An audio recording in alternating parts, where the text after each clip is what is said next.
The White Sox has his sights set on a home run crown. Meanwhile, as Drupal Cabrera, fresh off his grand slam, leads the Indians into the final series of the season. Tribe winners in 5 of their last 7.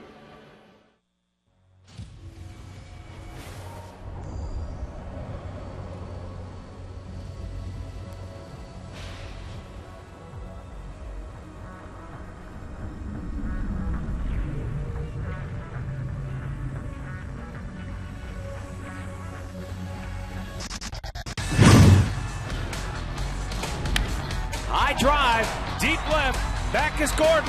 On the track at the wall, it is gone to Souvenir City. A grand slam for Cabrera. What an inning for the Indians. From Progressive Field in downtown Cleveland, it's the final series of the season as the Indians welcome in the Chicago White Sox.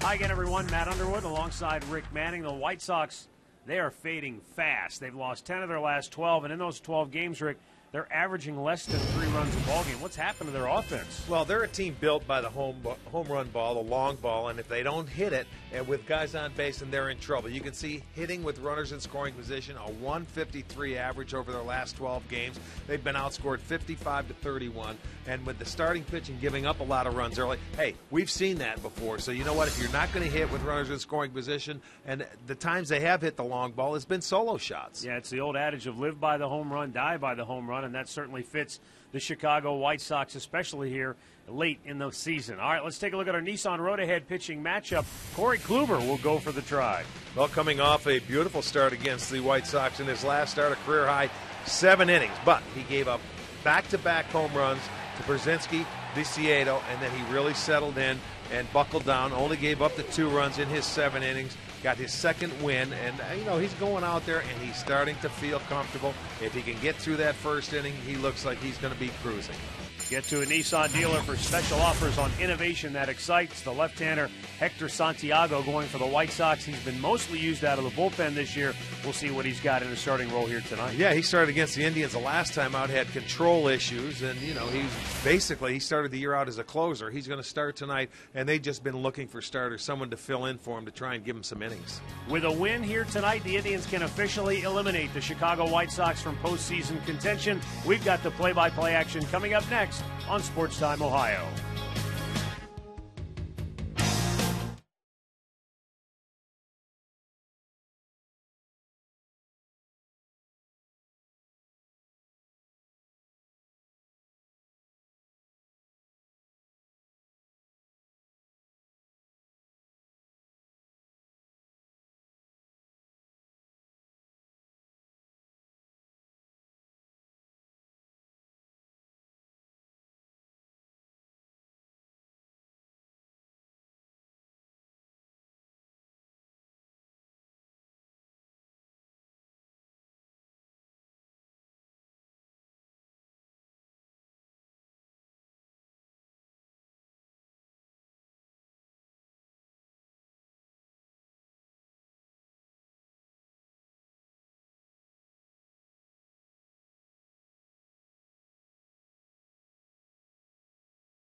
And we welcome you into Progressive Field for game 160 on this 2012 season as the Indians entertain the Chicago White Sox. Corey Kluber on the hill for the Tribe tonight, making his warm-up pitches. And as he does that, we take a look at Robin Ventura's starting lineup for Chicago, brought to you by Kia. Dwayne Wise in the leadoff spot. Kevin Youkiel is batting second, then Adam Dunn. Paul Konerko cleans up Alex Rios 5th. A.J. Pierzynski batting 6th. What a season he's had, and in particular against the Tribe. Diane Vicieto 7th. Alexei Ramirez 8th. And Gordon Beckham batting 9th. All right, Corey Kluber on the mound for the Indians. Let's take a look at his numbers. Brought to you by MLB.com at Bat12. Visit Indians.com for the details. Kluber 2-4. His last win coming against the White Sox in his last start, where he went 7 innings, 4 hits, a couple of runs. They were back-to-back home runs.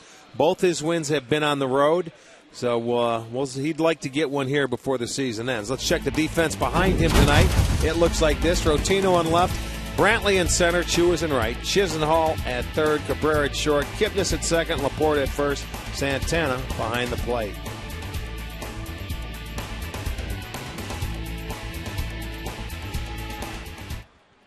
.61 degrees under cloudy skies here at Progressive Field, and the first pitch of the game is rolled to short as Dribble Cabrera throws him out, 1 away. Tim Welke, the crew chief, will call the balls and strikes tonight. Paul Schreiber is at first, Mike Everett at second, Laz Diaz down at third. Decent breeze blowing in from center field tonight. Here's Kevin Youkilis.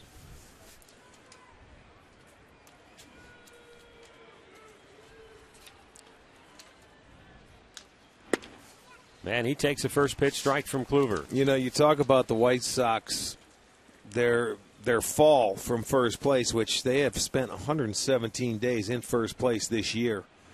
It all comes down to the offense, or a good portion of it, doesn't it? Yeah. When you look at their games, I mean, you know, you go over the last 24 games, and they're not hitting with runners in scoring position. Their home runs they hit are more solo shots than anything else. They haven't been able to manufacture a whole lot of runs. Other than the home runs, what the White Sox are going through offensively is very similar to what the Indians went through in the month of August. When you're scoring 2-3 runs a game, you've got to play almost perfect baseball. Yeah, you can't win. And you look at the starters' ERA is up over 5. Weekly bounce to first. Matt Laporta will take that himself, 2 down. That'll bring up big Adam Dunn, who has hit 41 home runs on the year. He's 2 off the league leader. That's Miguel Cabrera with 43. And Dunn's never out of it because he can hit 2-3 in a game. Well, if you find that sweet spot or the nitro zone for him, it doesn't take much. Remember, he hit the 0-2 pitch off Pastano to give him a 5-3 win. Yep. Our league leaders brought to you by your Cleveland Akron area Lexus dealers. There's Miguel Cabrera, Josh Hamilton tied at the top, and Edwin Encarnacion. What a special season he's had for Toronto, and then Dunn. You know, I think he left the ball game yesterday in Toronto. Yeah, so I'm not sure if he's going to be able to compete for the next couple of days. I don't know if he's going to be in there tonight. They're playing the Twins.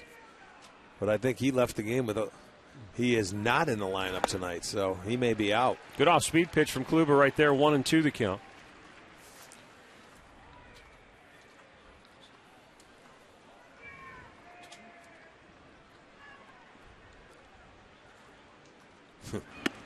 Got him looking. What a first inning for Corey Kluber. 1-2-3 go the White Sox. The Indians are coming to bat.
Bottom of the first here at Progressive Field, and the Indians starting lineup brought to you by Progressive Insurance. Proud to be the official auto insurance provider of the Cleveland Indians.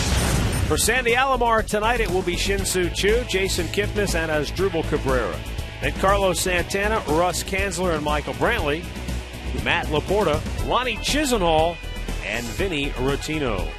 Hector Santiago on the mound for the White Sox, 3-1, a 3.69 ERA. He's making his fourth start. Second straight start against the Indians, but his 42nd appearance this year. He came out of the camp as their closer.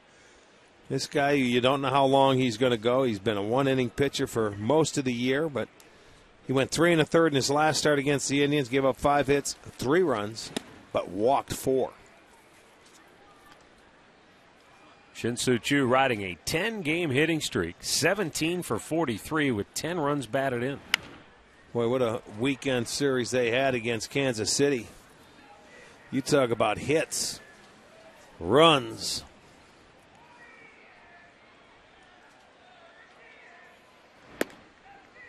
Yeah, they hit over 350 as a team.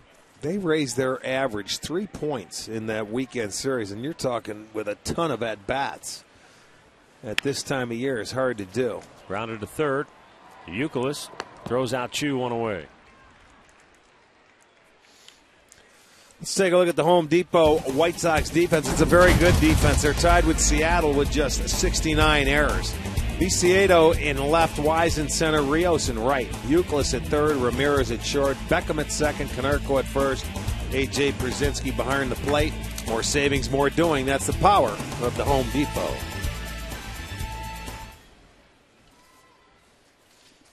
Jason Kipnis takes a belt-high strike.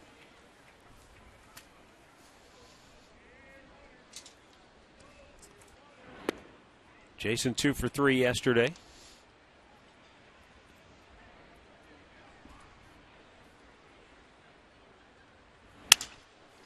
And he breaks his bat, rolls it to second, and 2 quick outs here in the bottom of the first. Our great clip of yesterday's game was Asdrubal Cabrera with the bases loaded, capped a 10-run inning for the Tribe with a grand slam. That made it 11-0 or 11-1, and the Indians cruised the rest of the way. Yeah, that capped off a big 10-run inning, first one they've had this year.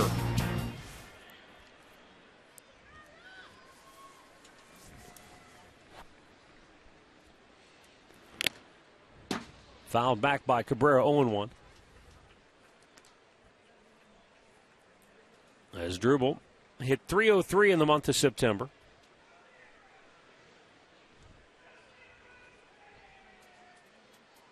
He's hit .291 from the right side of the plate this year.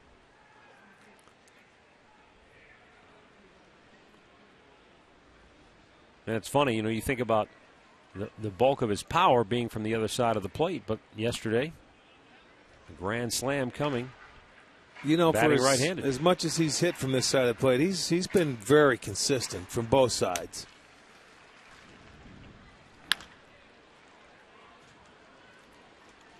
1 ball, 2 strikes. Zach McAllister finished his season with a win yesterday. Gives him a good feeling to go into the offseason with. Fisted just foul up the first base side. Yeah, you want it because for Zach, he came out and his last win was August 11th. Yeah. And he went against Boston, went 7 innings, but he pitched a great game yesterday to get that. Of course, with a little offensive support, it always helps. But you can go in there with a win, and that's a nice feeling going home, and spending the offseason and get your workouts going. And yeah, because you won't dwell on the month you went without a victory. Right. You start thinking about how you finished. Popped him up. Beckham, the second baseman, makes the catch. No score after 1.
To you by McDonald's Cherry Berry Chiller.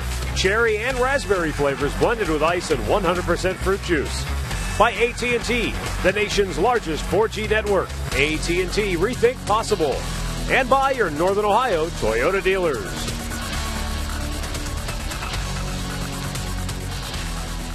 Second inning, no score. Middle of the order for Chicago. Paul Konerko, Alex Rios, and AJ Pierzynski.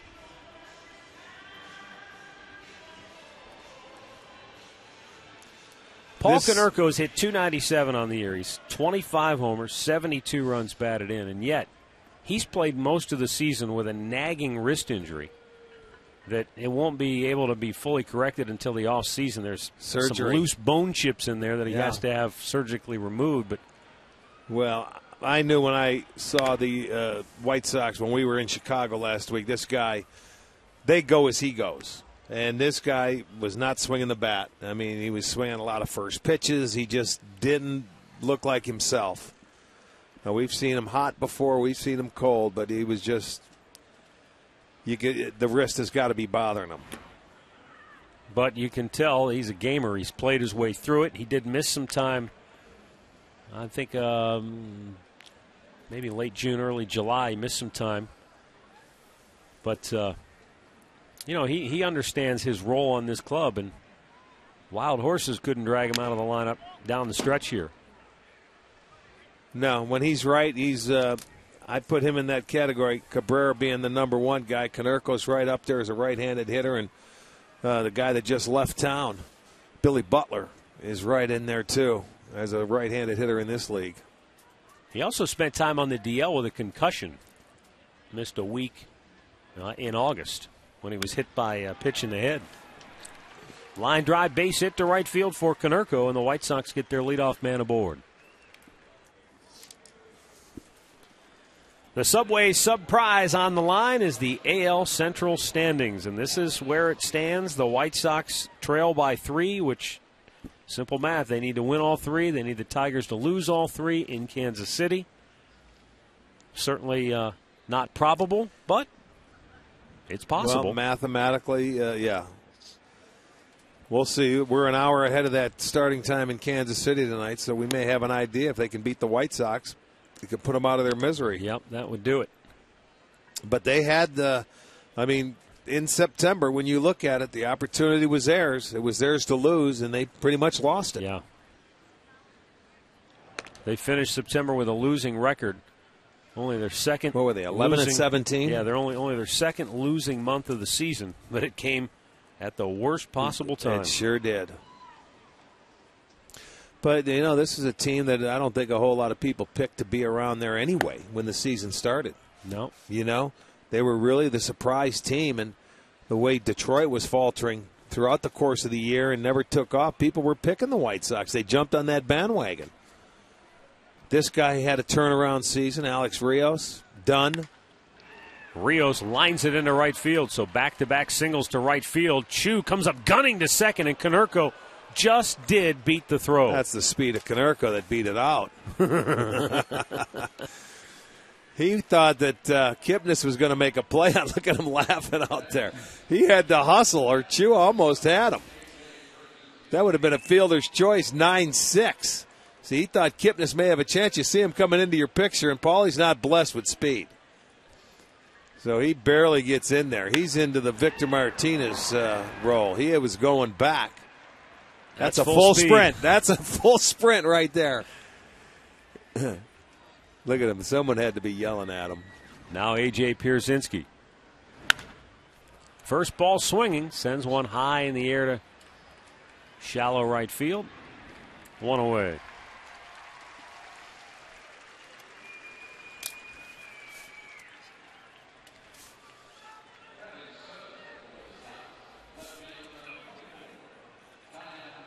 That'll bring up Diane Viciedo.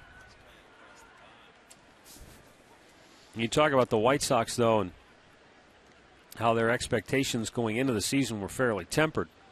But they played so well that they went out and made some moves this year. They traded for Kevin Youkilis, traded for Francisco Liriano.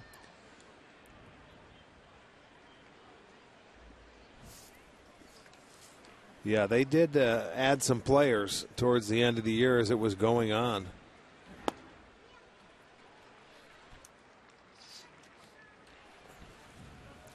Stat of the game brought to you by your Northern Ohio GMC dealers. And here you go, the White Sox spending 117 days in first place. But it's the Tigers who come on late.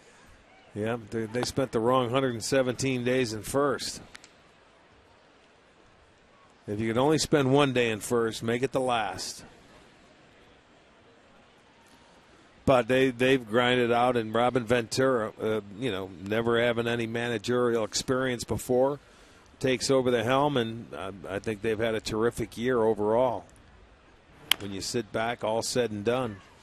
Well, because of the job that Ventura has done, and because of the job that Mike Matheny has done in St. Louis, losing Albert Pujols, and still has the Cardinals eyeing a playoff spot, that gives people reason to believe that Sandy Alomar Jr. could step right in and manage, even though he's never managed before. I think there are some people that can do that. I don't think you have to go down and you have to have your apprenticeship down in the minor leagues. These guys have paid their dues at the major league level and played a long time. Second strikeout for Kluber, 2 down in the inning. Well, he ran that fastball right there by him. That being said, Sandy Alomar Jr. and Terry Francona will interview for the Indians' managerial job before this week is over. After the season wraps up on Wednesday, both candidates will be interviewed, and potentially there may be others, but it's pretty cut and clear. Those are the two guys. I'm thinking this way. Yeah, if you think Sandy was going to be your guy and you want to bring in a Terry Francona, I don't know if they really need anybody else, to be honest with you.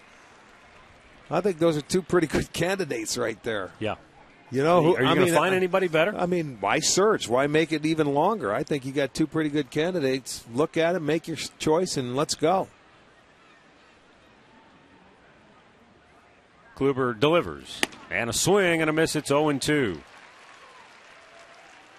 Well, I know Chris Antonetti, the Indians general manager, wants to wrap this up quickly. He doesn't want to drag it out through the playoffs. He'd like to have it done so he can make the announcement before they get into the LCS, because once you get into League Championship Series play, the league doesn't want you to make any announcements until after the World Series is over. Right. Well, then stay with the two candidates you have. I think they're very good ones. It gets away from Santana, and the runners both move up. Pass ball ruled it. It was a high fastball, but not exceptionally high. Well, I want to take a look at it again. What, did he just put a glove up thinking he was going to be able to stab it? Yeah, a little lazy.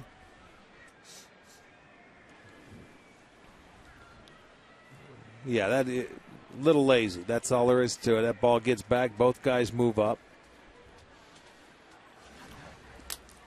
So 2 on, 2 out, and Alexei Ramirez standing in a situation now where a base hit could potentially net 2 runs. Rios runs well. He's at second.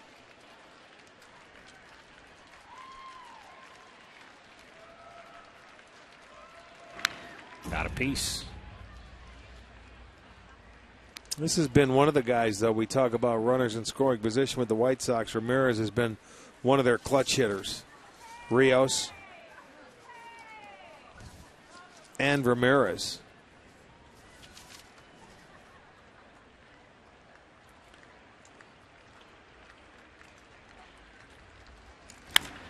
Ramirez pops it to left. Coming in, Rotino. Going out, Cabrera. And Asdrubal makes the catch to end the inning. No runs, 2 hits, 2 men left. Middle of the second, no score.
Bottom of the second inning.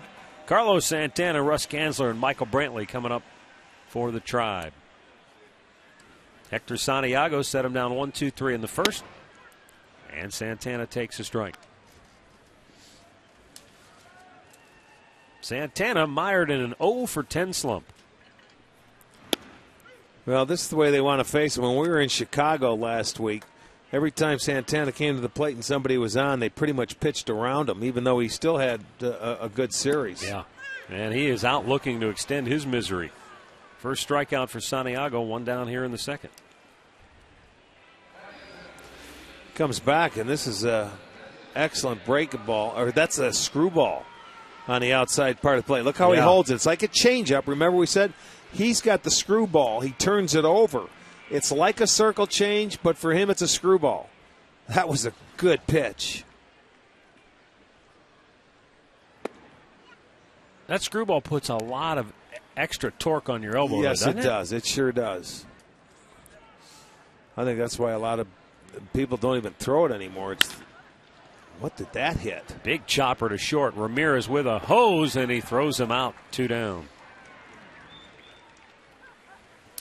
You see the home plate umpire, Tim Welke, and A.J. Przinsky, they were pointing to something. I don't know if it hit the lip of the grass, Rick. It might have hit right on the lip. It might have, because it went straight up in the air. There's a lip right in the cutout area at home plate, and it might have hit right on it. Watch the bounce it takes. Yeah, yes, it sure did. It sure did. It caught the grass and the dirt at the perfect spot, and it shot it straight up in the air. And that forced Ramirez to go back on it. But he was able to get Kanzler. Michael Brantley back in the lineup. You see the divot it took out. Yes, please replace your divots.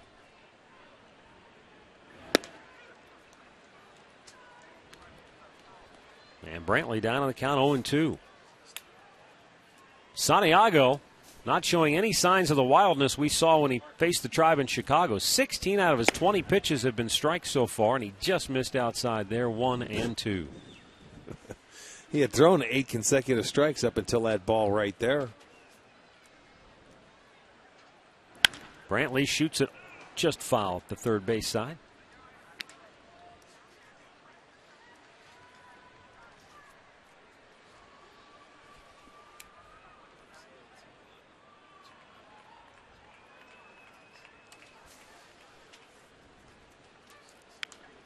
Fouled back. There are still some big games in the American League tonight.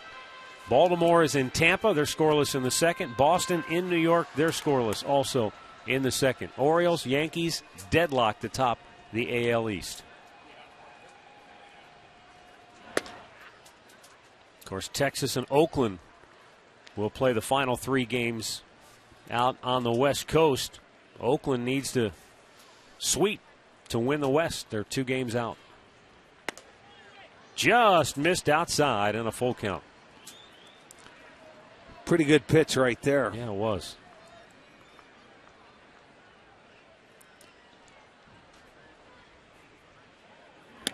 Missed inside. It's ball 4, and the Indians have their first base runner.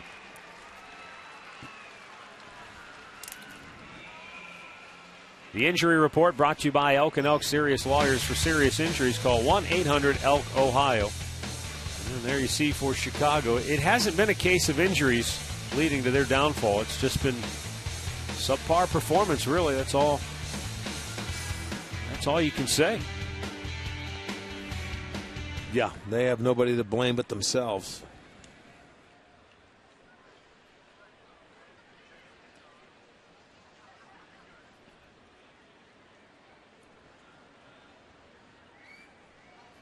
You know, and I'll say this too, and this is not a knock on Robin Ventura because he's done a terrific job. But it's not like the White Sox have a bunch of young kids that nobody expected to play well. I mean, these are veteran players who've been through it before and understand the pressures of late season baseball. Laporta clobbers one high in the air to center field. Wayne Wise is under it, and he'll make the catch. No runs, no hits, 1 man left after 2, no score.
Just a reminder as you enjoy a cold one to stay tuned later in the game. For Miller Time, brought to you by Miller Lite.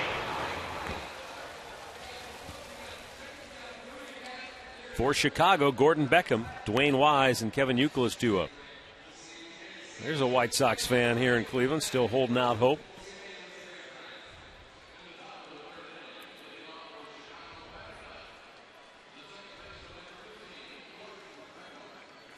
Beckham, a .235 average. He has hit 16 homers and driven in 60.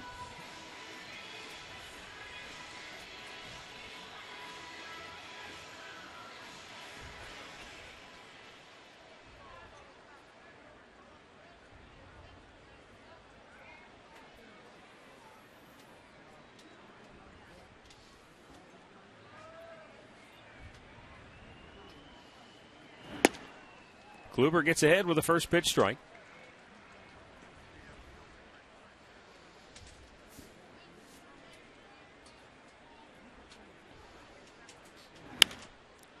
High pop routine. Left field, Rotino in. He'll get this one. Calling Cabrera off, one down. Let's go downstairs and hear from Katie Witham. Well, Matt, Rick, all you 2013 season ticket holders, there's a new program called Tribe Rewards that gives you points to use whenever you want. You can come to a ball game, throw out the first pitch, or go to a pregame press conference to lock up those season tickets. Call 216-420-HITS right now. Guys? Katie, really, the gloves? It's cold down here, guys. Oh, You're yeah. up there in that warm Where's booth. Where's the earmuffs? I've got them. Don't. I know you do. 'em. There's a pitch outside corner, called a strike. 61 game time? 61 degrees. Holy smoke, she's in for a long winter.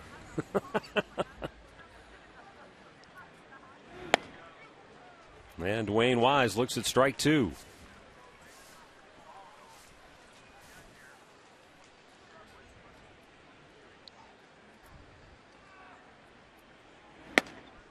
Close, but didn't get the call. 1 ball, 2 strikes. Wise swung at the first pitch his first time up and hit a worm burner to short. And he strikes out this time.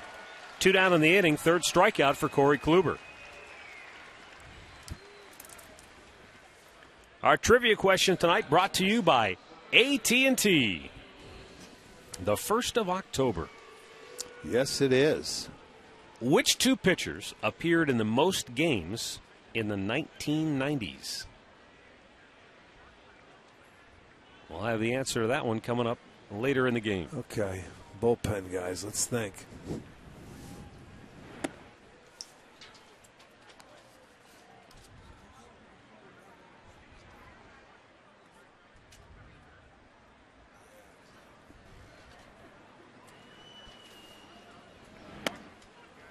And a breaking ball in for a strike to Youkilis, 1-1 the count. Youkilis bounced to first his first time up.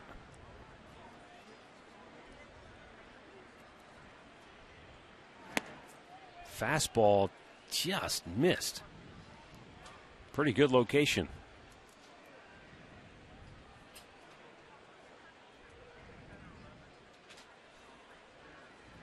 Kluber looking sharp here at the outset tonight. Youkilis with a check swing. The count evens at 2-2. Well, he's mixed all his pitches so far. He has the fastball. He's thrown the changeup. He's got the cutter and the curveball.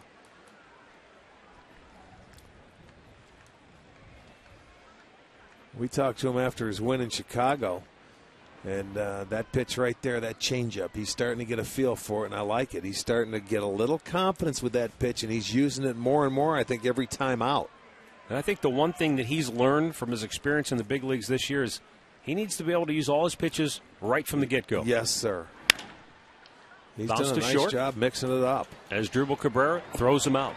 Another 1-2-3 inning. Middle of the third, still scoreless.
Hall will lead off the home half of the third for the Tribe.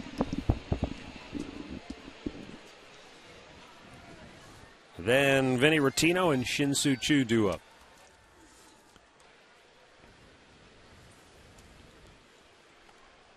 Santiago missing for ball one. Well, the Indians' offense, not just that Kansas City series. Yeah, they lit it up against the Royals with 48 hits in the 3 games. But they've had 10 or more hits in 9 of their last 10 games. Yeah, they've picked up the pace quite a bit. Now, in some of those games, they're still struggling to hit with runners in scoring position. But, they've had their share of base runners one step at a time.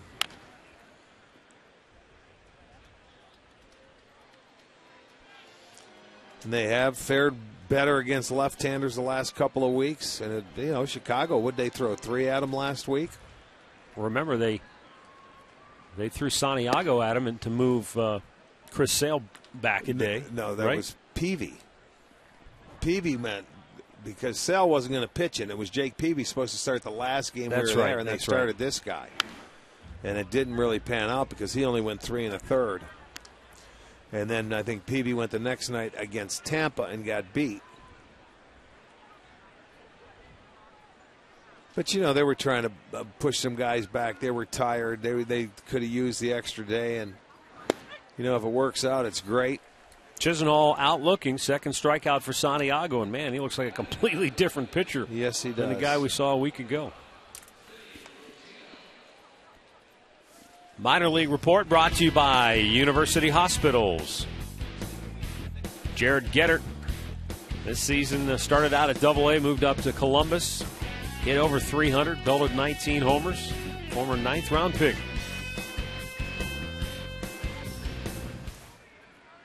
Vinny Rottino moved back by that pitch. 3 hits and 24 at-bats for Rottino.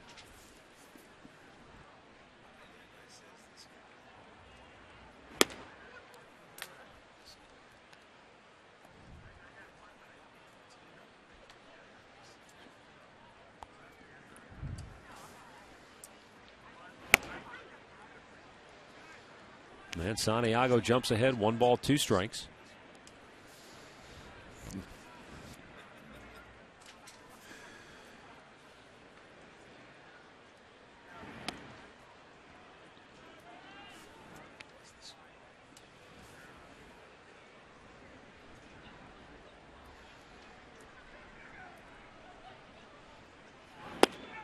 A little bit low, and a full count.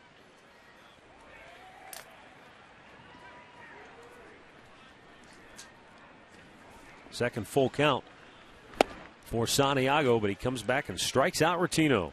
Third K for Santiago, 2 down here in the 3rd inning. Well, you may want to come out to Arizona this spring and spend some time with the Indians, whether it's a week-long or a weekend trip. They have packages that will fit your schedules or any needs that you need. You can call 216-420-HITS for all the details. Top of the order, Shin-Soo Choo grounded out his first time up.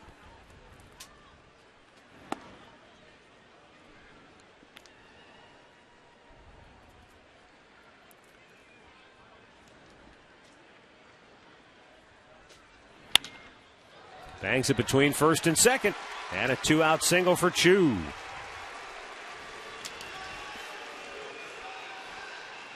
Boy, Choo backing off that plate a little bit has certainly helped him against left-handers. He used to be right on it. Now that ball on the inside part of the plate he can get to. Not only did he say he backed off, but he's seeing the ball much better. Probably because when you back off that plate, when you're on the plate and you're looking out, you don't have good vision with both eyes looking at the pitcher.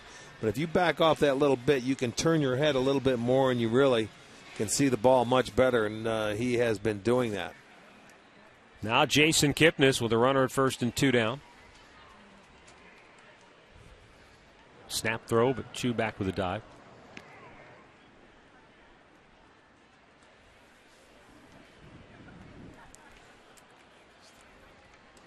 Santiago works on the extreme third base side of the rubber, and again he drives Choo back to the bag. Choo with 21 stolen bases. He's the first Cleveland Indian since Grady Sizemore back in 2006, so you're talking 6 years, to have 20 or more steals and 40 or more doubles in the same season.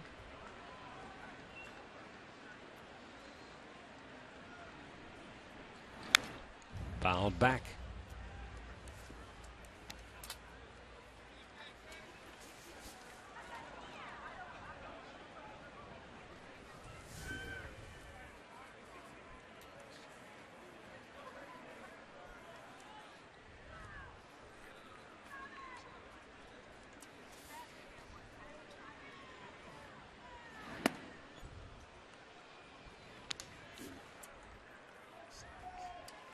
Kipnis was 3 for 12 in the series against Kansas City. He's had some ups and downs offensively here of late, but he's walked 16 times in his last 20 games. So even when he's not finding holes with the hits, he's been able to get himself on base by showing patience at the plate and a good eye. And now he's got the count in his favor at 2-1. You remember he started to go through those struggles there for a while, and then all of a sudden he started to use left field a little bit more to get back into it. And then that keeps you on the baseball, and then you see it a little bit better, and, you know, that helps when you want to walk. When you're not swinging the bat that well, and you can draw a walk a day and maybe mix in a hit or something like that, or a couple of walks, keeps the slumps away.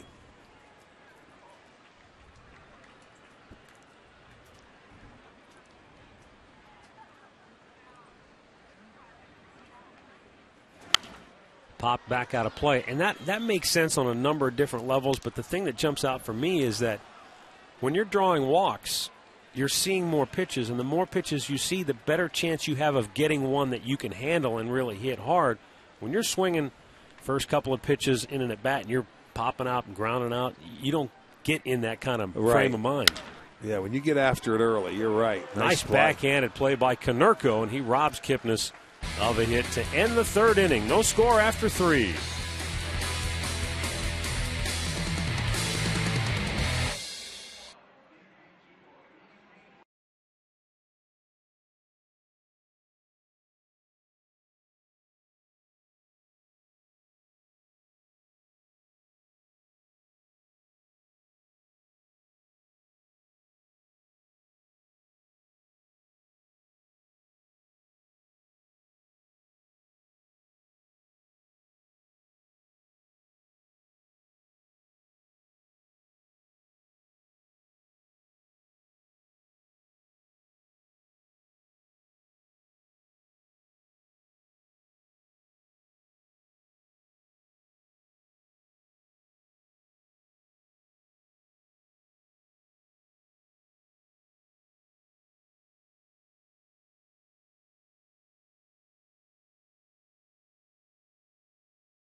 The Taco Bell Browns Red Zone returns Thursday night at 8. Andre Knott and Mary Kay Cabot will take your calls and emails as the Browns get set to take on the defending world champion New York Giants in New York. It's the Taco Bell Browns Red Zone Thursday night at 8 right here on STO.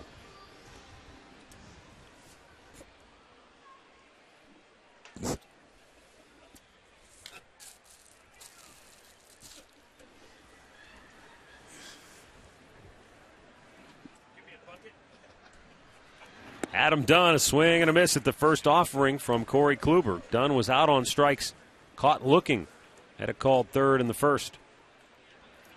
Kluber's thrown 75% of his pitches for strikes so far here tonight.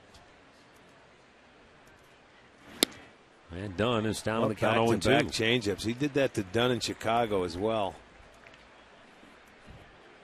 Do you triple up? Well, he swung through 2 of them. You can do a number of things. You can go with a fastball and just show it to him. Up high. Like that. Not give him anything to hit, but keep him honest. Take him off the changeup.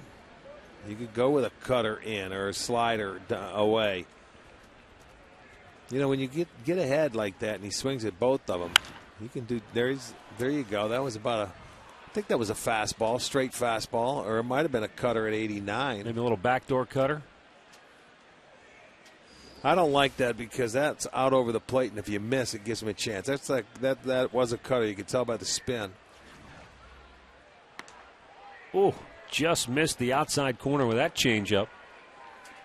And it's 2-2. Yeah, watch the movement. It's away. That's one thing Dunn does. He sees a lot of pitches. Banged foul. You know, he walks a lot. He'll strike out a lot. And he'll hit home runs. Those are the 3 things he's going to do. But every at-bat, he seems to go deep in an at-bat. I think he leads the league in pitches per. Oh, that wouldn't surprise me at all. No, you know what? You know who does? Yeah, he is. Yeah, he is number 1. It's got to be. Because he was down 0-2 after swinging at 2 changeups, and now here he is 3-2, and he's fouled one off. You know who I thought leads and is actually second? Kevin Youkilis. Okay. All right, he started them off with the changeup. He's going to try and finish him off with it. That's a good pitch. Oh, man, why wasn't that called? That's because that's a veteran hit, and it walks a lot. That's why. That's a strike. I know Dunn's a big guy. Right down the middle, that's a strike. They cut the plate in half. Yeah.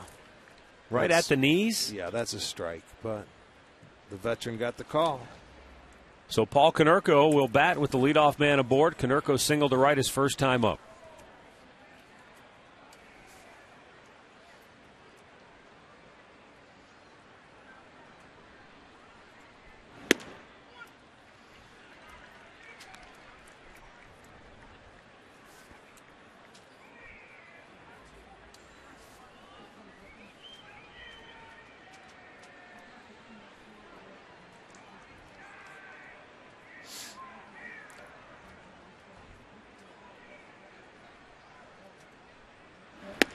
Konerko cuts and misses, and it's 0-2.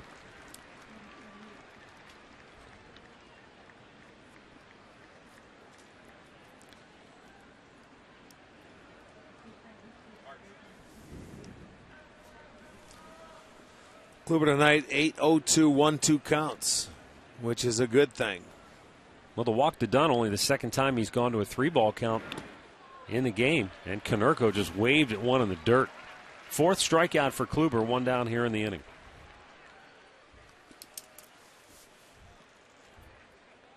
Let's go downstairs. Katie Witham has an update on Indians second baseman Jason Kipnis. Well, Matt, Rick, when I spoke to Jason Kipnis in the clubhouse today, he told me if he had to give himself a grade this season, it would probably be a B-. He said he surprised and impressed himself with some of his numbers, like being 3rd in the American League in fielding percentage and top 10 with 31 stolen bases. But there are some areas that he still has to work on. His main focus this offseason is knowing his swing inside and out to hopefully prevent any dry spells next year. Well, there's always dry spells throughout the course of the year, but Kipnis overall defensively has been he's impressed me more than anything defensively. You know, not being a second baseman, handled himself very well. And, you know, this game, there's always room for improvement no matter what you do and no matter how good you are. I'm sure for Jason, like a lot of good players, as you mature and the more you play, you have a better ability to minimize those slumps. You know, when you have those bad spells offensively, they don't last 4 and 5 games. Plus, he's going to get to know the players better, the pitchers that are pitching to him. He's going to know how to self-evaluate himself game to game, you know, at-bat to at-bat. That can help him, I think, a lot more. That goes back to what Sandy Alomar Jr. said his dad taught him. Manage yourself. Yeah. You know your swing better than anybody else. I mean, you have one guy you pick and you get after it and you guys talk about it and say, keep an eye on my hands, or, watch how I, see if I'm leaning forward. You have tips and you learn how to manage yourself.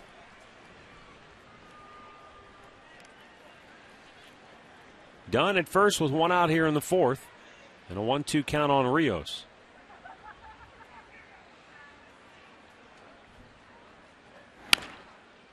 Bounce to third. Chisenhall to second. There's one. Kipnis, high throw, got him. The Indians turn two, going all the way around the horn. And that double play ends the inning, middle of the fourth, still no score.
Back here at Progressive Field, the Indians and the White Sox scoreless as we go to the bottom of the fourth inning as Drupal Cabrera, Carlos Santana, and Russ Kanzler do up for the Indians.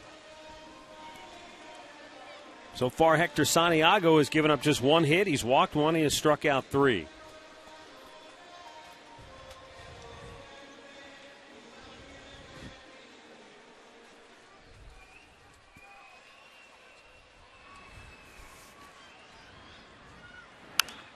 Cabrera pops it up foul, back and out of play.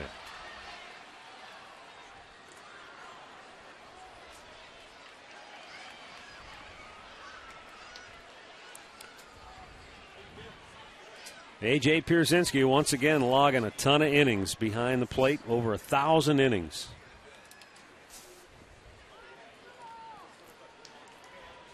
That's 11 straight years.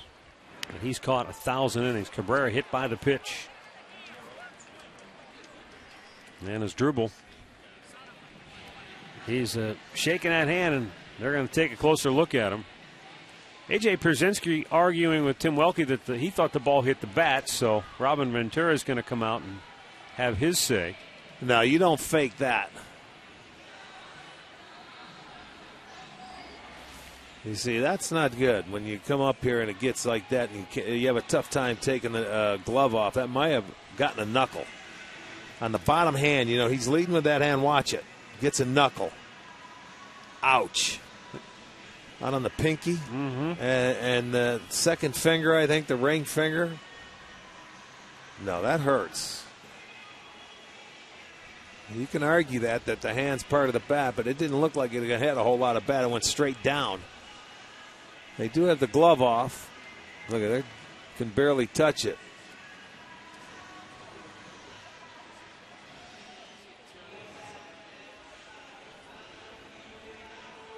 Looks like he might be looking at the thumb, Rick.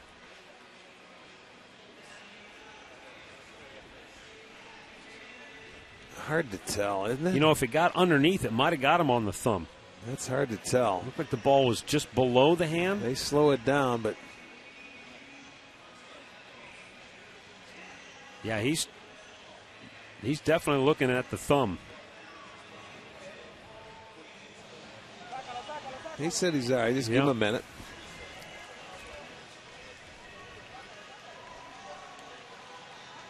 And he will stay in the game, at least for now.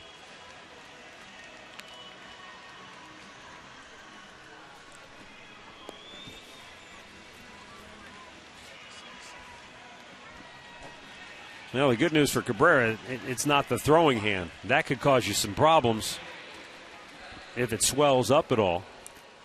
But the fact that it's his glove hand, you know might what? enable You're him right. to It stay looked like he through was looking at his thumb. Yeah.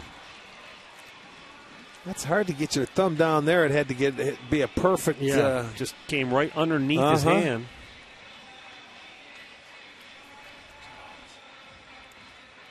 So Cabrera aboard to start the home half of the fourth. Indians have their leadoff man aboard for the first time tonight. Carlos Santana out on strikes his first time up. Looks at ball one down low. Boy, the Yankees are taking it to Boston. In the second inning, they lead at 7-0. Baltimore and Tampa scoreless there in the fourth. Well, you know it's going to be a tough time scoring down there in Tampa. But Baltimore always finds a way, don't they? They are the best in baseball when it comes to one-run ball games. And a big reason for that is their bullpen has been very good. Third best in terms of ERA in the league. So if they get a game close, their bullpen keeps them in it, gives them that offense a chance to come back and win.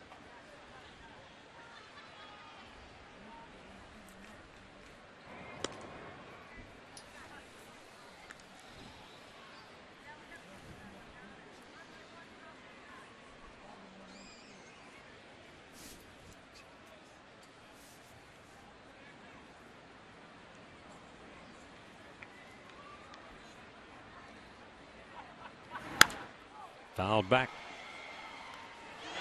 The ball and 2 strikes to count on Carlos Santana.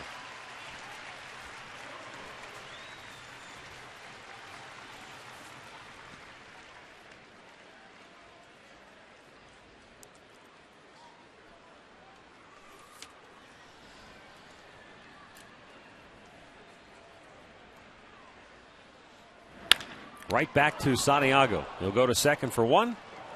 And on to first, a double play. Let's go back to the Hyundai Studios right now for an in-game update. Al has the latest on that Yankees-Red Sox contest. Hey, Matt, Rick, yeah, as you said, big second inning for the Yankees. They score 7 runs. They're still batting. 3 homers. This was the first one. Robinson Cano with the solo shot off of Clay Buchholz, who has really been knocked around. He's given up 7 runs on 6 hits. And like I said, still not out of the second inning. 7-0 New York. Matt? And just as Al went away, Buchholz got the hook. So he doesn't even get through the second inning.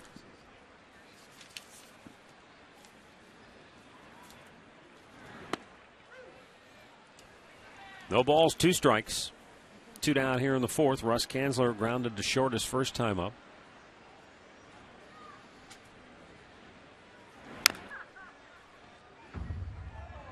Curtis Granderson, I'm told, has hit his 41st home run in that game for New York. So he's still alive in that home run crown chase, too. Yeah. Kanzler strikes out. And we've played 4 innings here in Cleveland. Still no score.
Panini's with 17 locations in Northeast Ohio.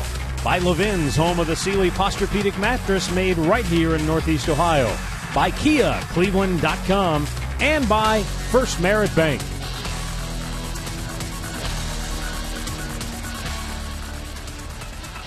Fifth inning on what has turned out to be a very nice night here in downtown Cleveland. Nice for most of us. For Katie Witham, it's a little too chilly, 62 degrees. She's got the parka and gloves. Yeah. Well, for some it's cold, so. A.J. Pierzynski, Diane Viciedo, and Alexei Ramirez due up for Chicago.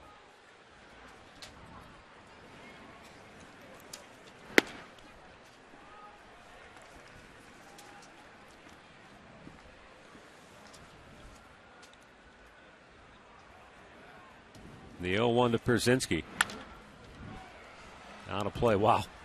The Yankees are going for a TKO in the second round. Well, Mark Teixeira in his first game back has just hit a 2-run homer, and it's now 9-0 New York. If it was a fight, they would stop it.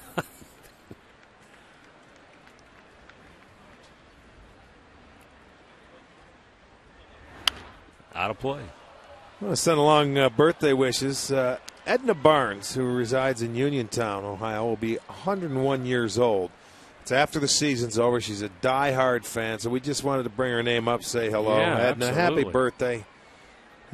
Enjoy the rest of baseball season for the couple of days that are left. Pierzynski strikes out. Santana will throw him out. Pierzynski took his bat halfway down the line and then just flung it into the grass. That's 5 strikeouts now for Kluber. 1 down in the 5th.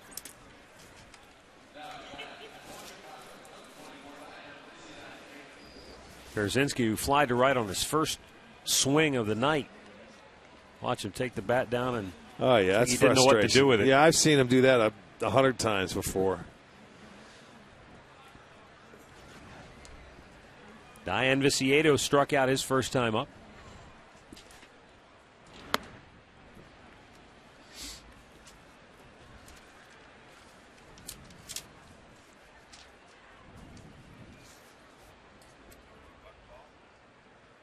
Swung on and missed in the count, 1-1.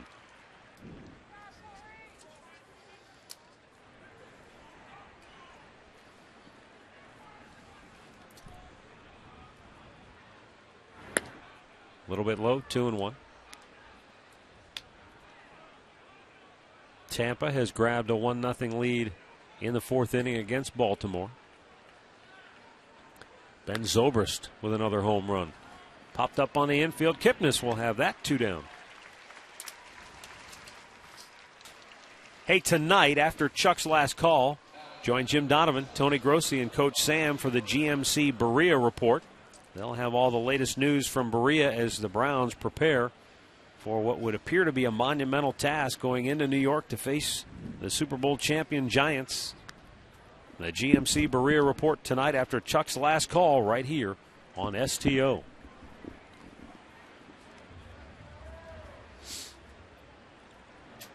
Alexei Ramirez. When he was up in the first inning, there were 2 men on base, and then after a pass ball, 2 men in scoring position. But he hit a pop-up to Asdrubal Cabrera to end the inning. That's been it for Chicago so far. Kluber has really been in command. 64 pitches now on the night, 44 of those for strikes.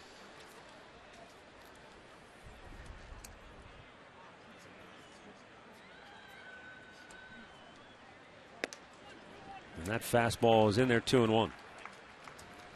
They're just underway in Kansas City. Tigers and the Royals. Detroit wins. It's a moot point what happens here, but if the Indians can beat Chicago, then the Tigers will know they have won the Central. Barehand grab by Chisenhall on the throw, and it got him. Nice play. A sensational grab and throw by Lonnie Chisenhall to end the 5th as the White Sox go 1-2-3.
Bottom of the 5th inning, Michael Brantley, Matt Laporta, Lonnie Chisenhall due up. Brantley walked his first time up. Fouls this one out of play.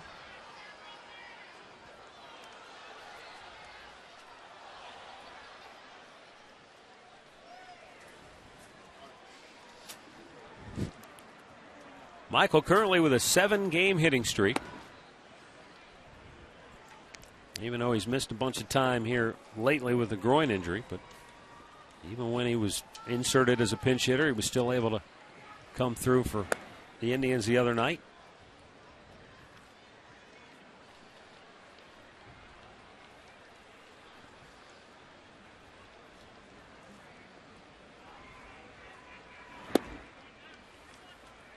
Three balls and a strike.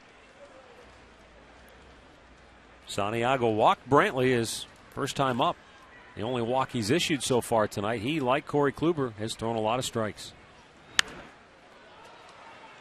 Full count.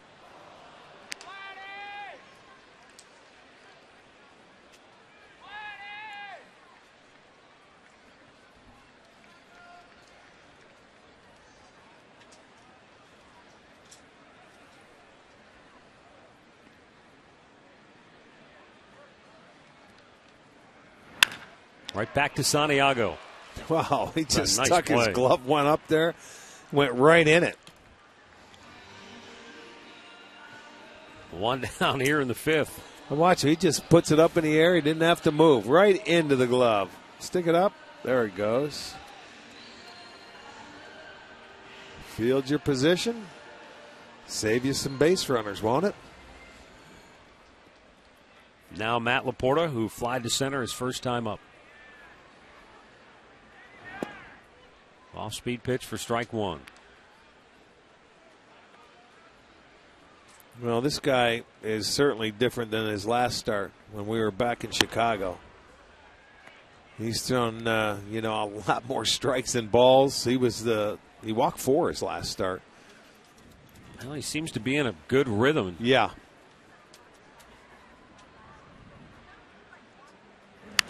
Laporta fouling it back, 1-2. Some more birthday wishes. Dorothy Pauline Dozier of Cleveland is 83. Jim Buchanan of Mount Gilead is 67. Ron Steiner of Austintown, 64. Happy birthday to each and every one of you. Laporta down the left field line, but foul.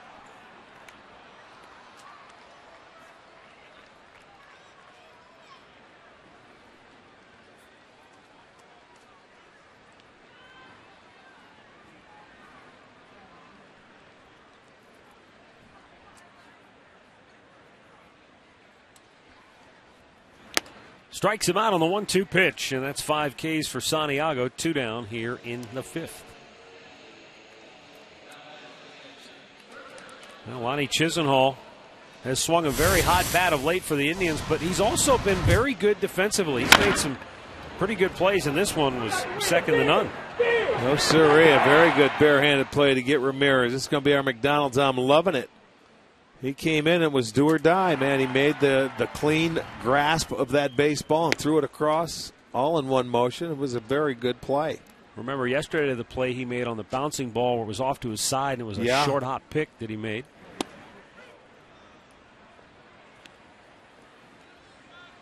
Well, in Baltimore when he was hit and it broke his arm, that really had to be a disappointing time for Lonnie because this is a year that you were looking for him to step up. Strikes out here, and the Indians go 1-2-3, and Santiago is cruising right along through 5. Still no score.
pick up your Wahoo Bucks $5 discount coupons for the Subway Extreme Fan Zone to an upcoming home game. It's the place to be for a chance to win Subway gift cards, Indians fun money, and get great discounts on your next Subway purchase. Subway, where winners eat.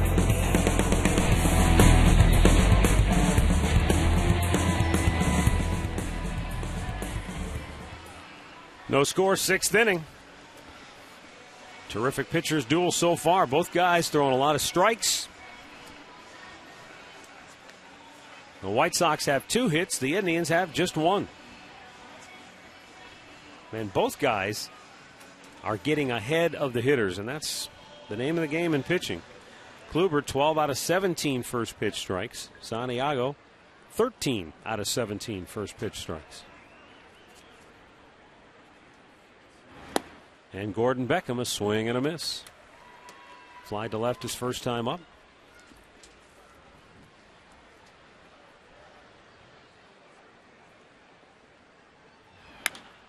Popped him up. Foul ground. Laporta to the railing. Going to make the seats. Nope.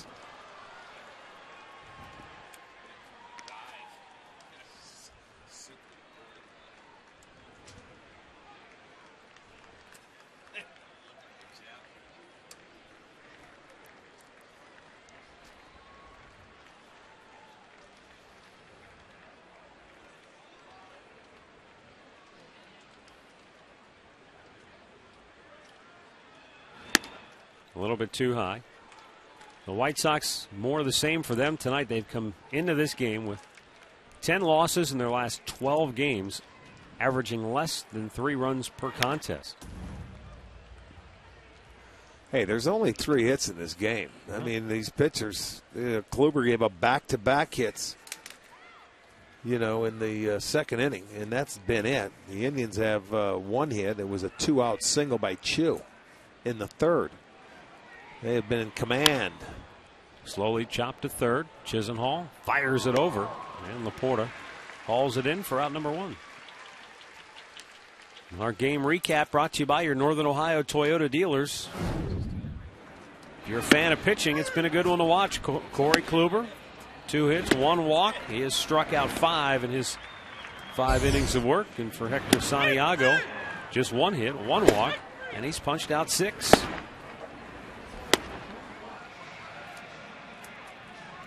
With 1 down, Dwayne Wise steps to the plate 0 for 2 on the night.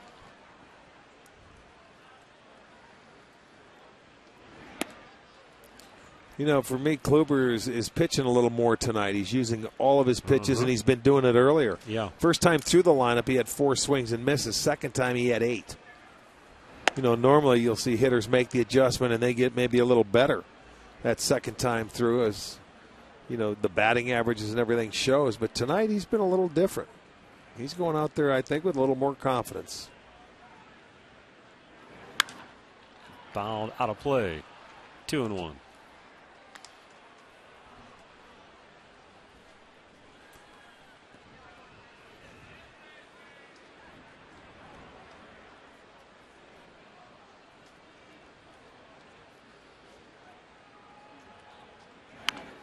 Wise bunts and a well-placed bunt. Yeah. Chisenhall with a bare hand grab and throw, but not a Wise throw, but chance to get him.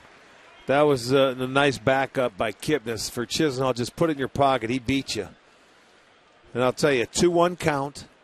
There's 1 out. You're not expecting the bunt right here. And Wise, look at him. He's even playing in on the grass. And you know what? Nothing bothers a third baseman more than when you're playing in for it, you're looking for the bunt and the guy beats you. That's a terrific bunt. Nothing you could do. But it's a good thing he didn't throw it away. In a nothing game, you don't want to give up an extra base. So an infield single or a bunt base hit by Dwayne Wise. And Kevin Youkilis 0 for 2 steps in.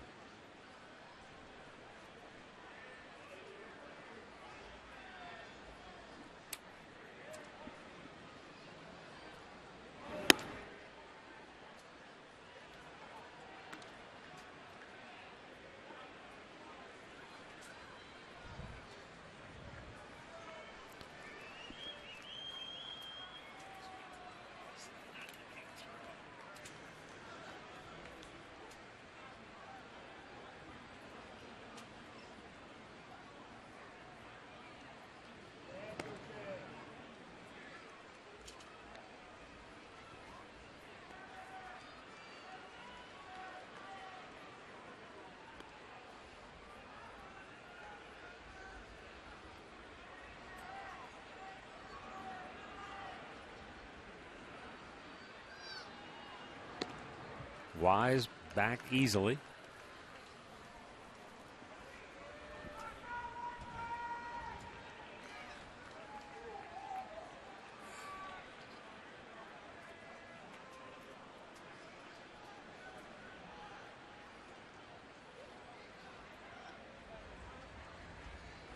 You know, and that's one thing that both Kluber and McAllister, and part of the learning process, I suppose, they'll have to work on getting better at controlling the running game.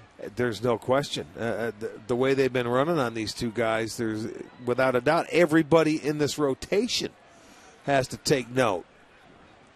Yeah. They're 14 for 17 against Kluber. And if you remember, it was Santana the last time they got two guys in Chicago. He threw them out. So that's why you start paying attention a little bit. But everybody in this starting rotation that the Indians have to get better holding the running game. And I mean, you're facing some teams that they don't run a lot, but they still try and run when they're playing the Indians because you steal off the pitcher. Yeah.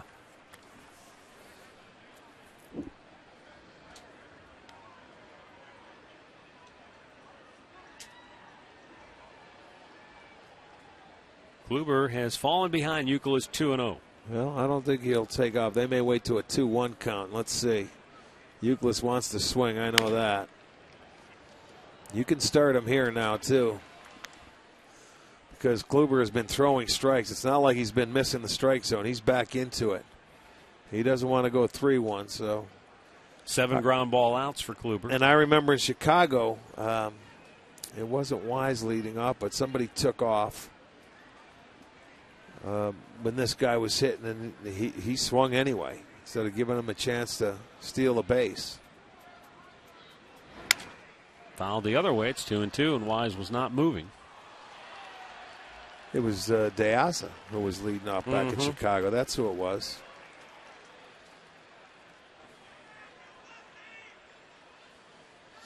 That makes you mad as a hitter when you have a count in your favor and you help them out and you swing at the pitch and you bust your bat.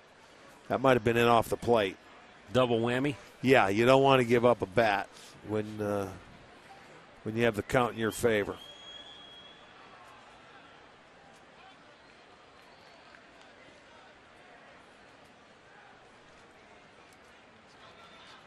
Swung on and missed. He chased a curveball in the dirt.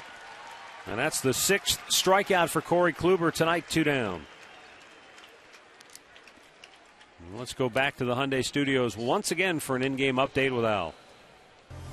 Hey, man, well, the Orioles trying to keep pace with the Yankees. Yankees up big tonight, as we talked about, but Tampa Bay leads the O's 1-0. The only run of the game, this bottom of the 4th inning, Ben Zobrist homer, his 20th of the season. It's now the bottom of the 5th, still 1-0 Tampa at St. Pete. Matt? All right, thanks, Al. 2 down, runner at first, Adam Dunn.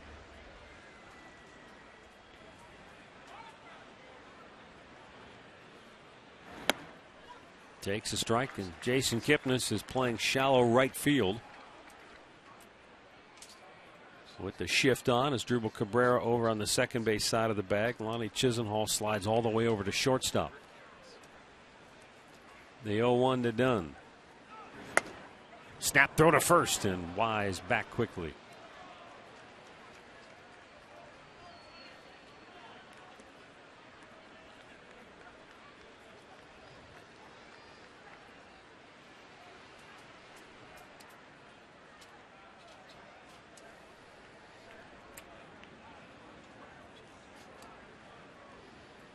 Runner goes. Pitch is low, throw down. And it's off the mark, just a little bit wide of the bag. So Wise in with his 18th steal. And if you're a base runner and you pay attention, which I'm sure Wise was doing the last time up, he sees a lot of changeups. So he took off on a 1-1 count, figuring he's going to get a breaking ball, an off-speed pitch, which he did. And he gets his 18th stolen base. He picked the right pitch to run on. Another changeup done out in front, 2-2. He's really starting to get a feel for that pitch. He put this one in a great location, and when you get big left-handed hitters like this, and you can get them to swing at that on a 2-1 pitch, that's a thing of beauty.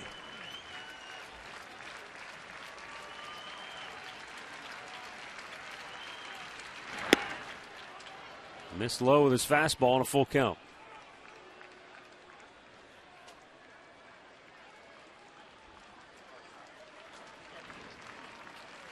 Paul Konerko would be next. 85 pitches on the night for Corey Kluber. And now time called by Santana. Dunn walked on a 3-2 changeup his last time up that was right down the middle of the plate. And it was at the knees. But Tim Welke called it ball 4.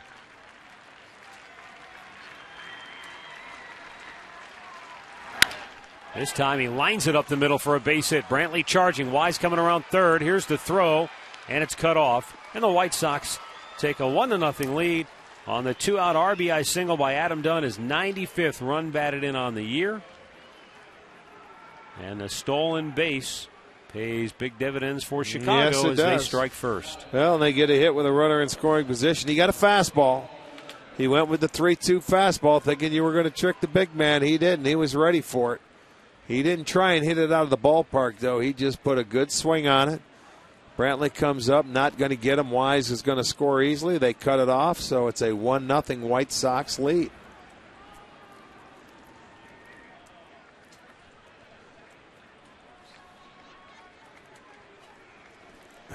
And now Paul Konerko 1 for 2 on the night. Outside, ball 1.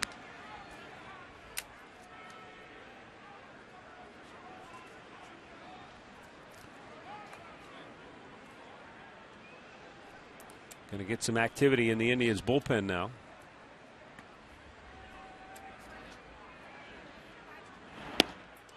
Konerko taking a strike. The count evens at 1-1.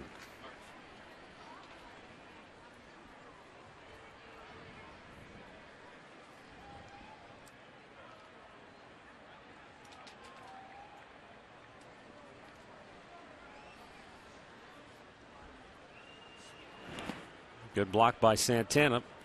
But now Kluber falling behind 2 balls and a strike. Dunn, before that base hit, was 0 for his last 18. So he picked the right time to get a base hit. Smitty just getting up, getting loose.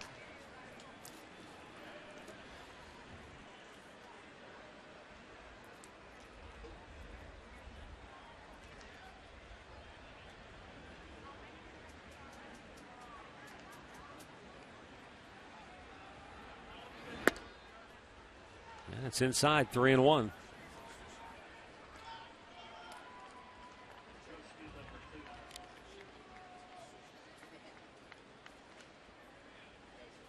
Kluber now 90 pitches on the night, and this will be his 25th pitch of this 6th inning.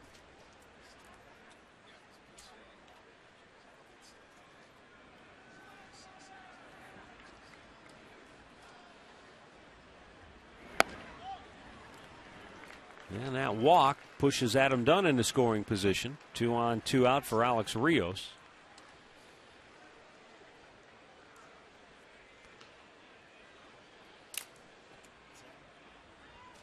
Now, Kluber has pitched well, but he's run into some trouble here in the 6th. As the White Sox got the stolen base from Dwayne Wise, and the 2-out 3-2 pitch lined to center by Adam Dunn, bringing him around. And now, after the walk to Konerko, he's got 2 on for Alex Rios. Well, you can take advantage of the brand new customizable season ticket holder benefits package. It's called Tribe Rewards. You can spend points on experiences like throwing out a first pitch or attending a press conference.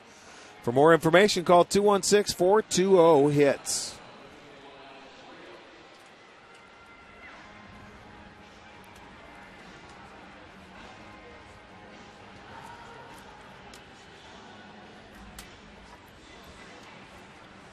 The Royals and Tigers are scoreless in the 2nd inning in Kansas City.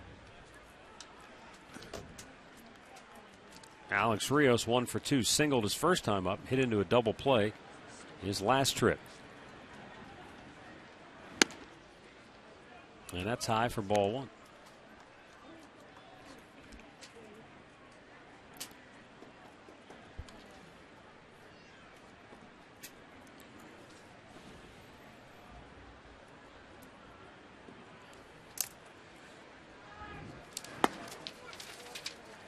Count even, 1-1.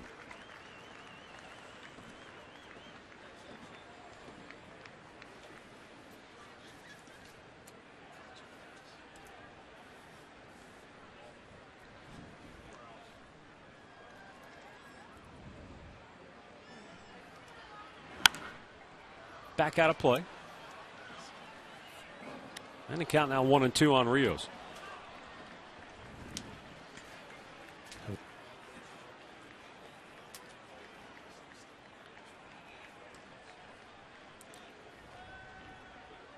Rios, 7th best batting average with runners in scoring position this year in the league, hitting .345.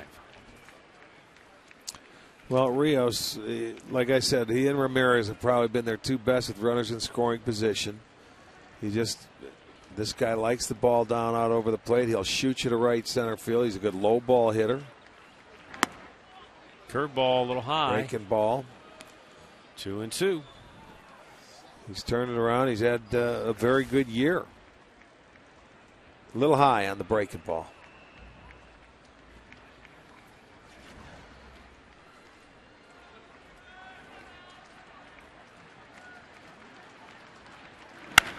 That's drilled deep left field and off the wall. Scoring easily is done. Konerko had to stop at second base. Ball was hit so hard by Rios. But it's another 2-out RBI single, and now the White Sox lead it 2-0. And that's going to be it for Corey Kluber, who pitched well through 5 innings and had 2 outs in this 6th before the roof fell in on him. This looked like it might have been a changeup right here. It was 84, and that speeds up his bat. You could see it coming off the middle 2 fingers, and he laced it down the left field line. Kluber, not a bad start tonight, though. He gave up 5 hits and a couple of runs. If Smitty can get out of it, that will be all. So 5 2/3 for Corey tonight. And we've got a timeout, 2-0 Chicago.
And the new Indians pitcher is Joe Smith.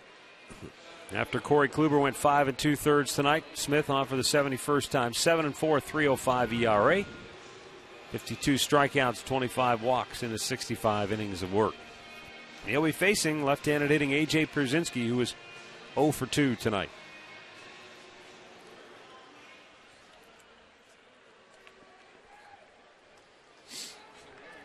It all started with a 1-out bunt single by Dwayne Wise. And then after Kluber struck out Youkilis for the 2nd out, he had Adam Dunn in a 3-2 count. And then Dunn singled right up the gut.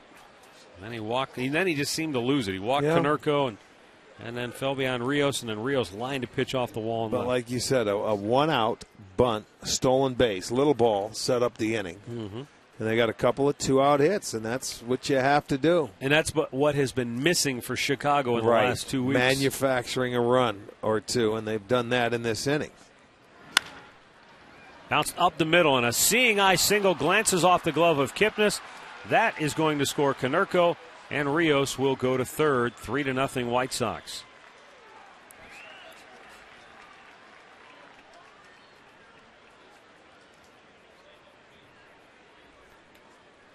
Well, once again, A.J. Pierzynski, very aggressive. First ball swinging, and he just found a perfect spot to hit it. It goes off the glove of Jason Kipnis. He just couldn't knock it. He knocks it down, but it knocked it away from the infield, so that enables Konerko to score.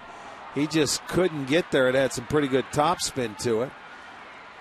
And then Rios goes to third base, so they still have first and third and 2 outs. 4 straight have reached after 2 outs.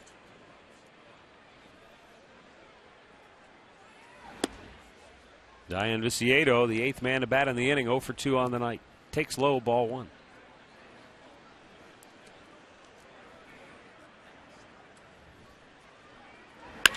And he lines one into right field. The floodgates are open as Rios scores, and Pierzynski goes all the way to third. Sometimes all it takes is that first 2-out base hit, and then everybody else relaxes. And so far, Dunn's the one that got it, and everybody else is following suit. Viciedo smokes this one to right field. Look at, they wanted it in. It goes away. Smitty missed his target by about 1.5 feet.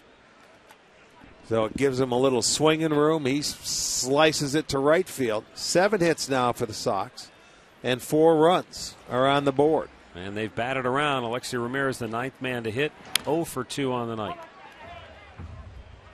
So that closes the book on Corey Kluber. And boy, it ends up being a lot worse than it should have been. 5 scoreless innings, and it's all undone by 4 runs here in the 6th.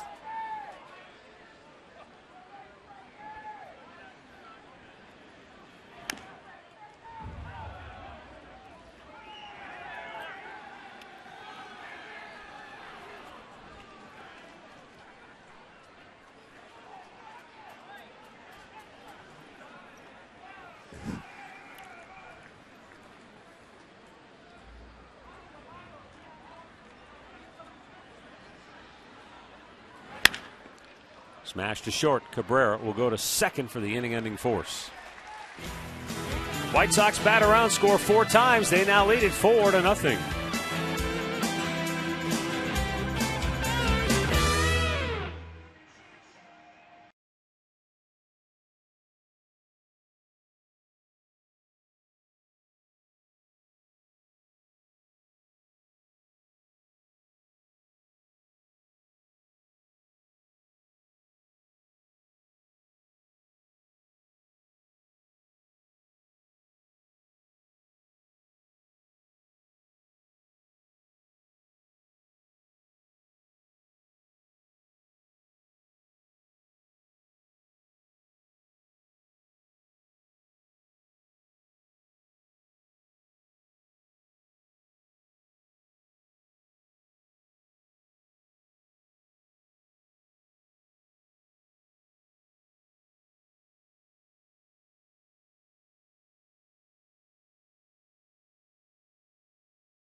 So the Indians down 4-0.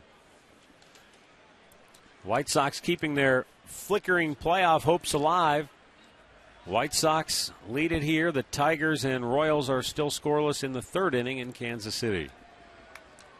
Vinny Rottino taking a strike. Hector Santiago has a one-hit shutout through 5. Stifling an Indians offense that had really been swinging the bats well coming into tonight's game. And Rottino is out number 1. All right, time now for the AT&T trivia question. Let's get the answer. Which 2 pitchers had the most appearances during the 1990s?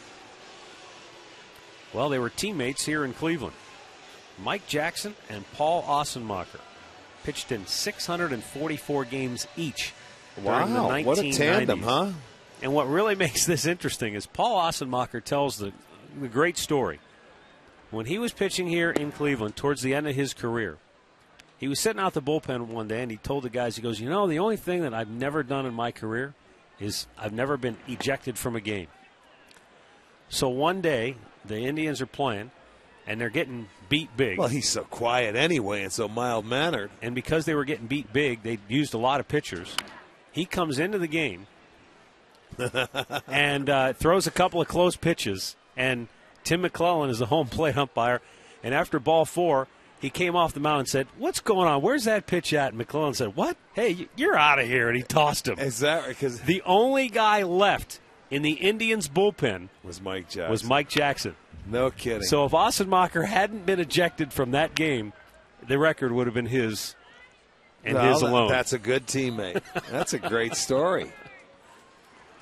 What was that, 99 or something? I think it was last 98. Year? I want to say it was 1998. And that was their last years for both of those guys? I think Ossie pitched through 99.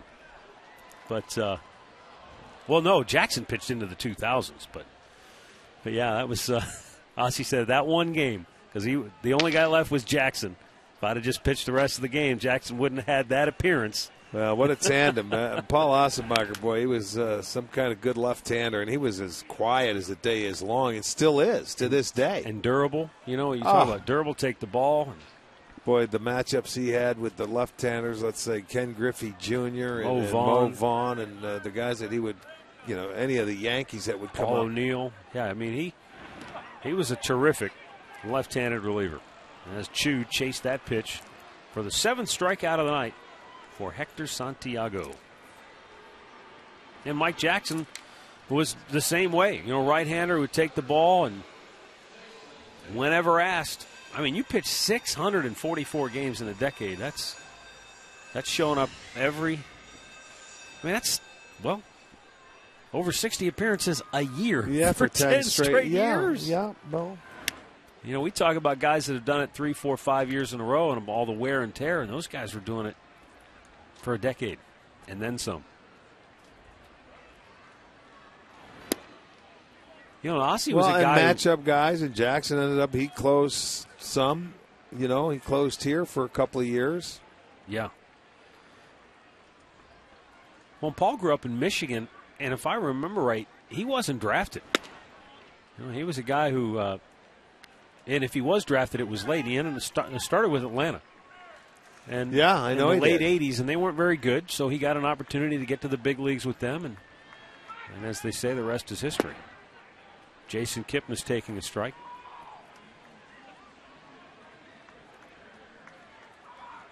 Well, he still lives down in the Atlanta area, right? Yeah. He's still very good friends with Frankie down in the clubhouse.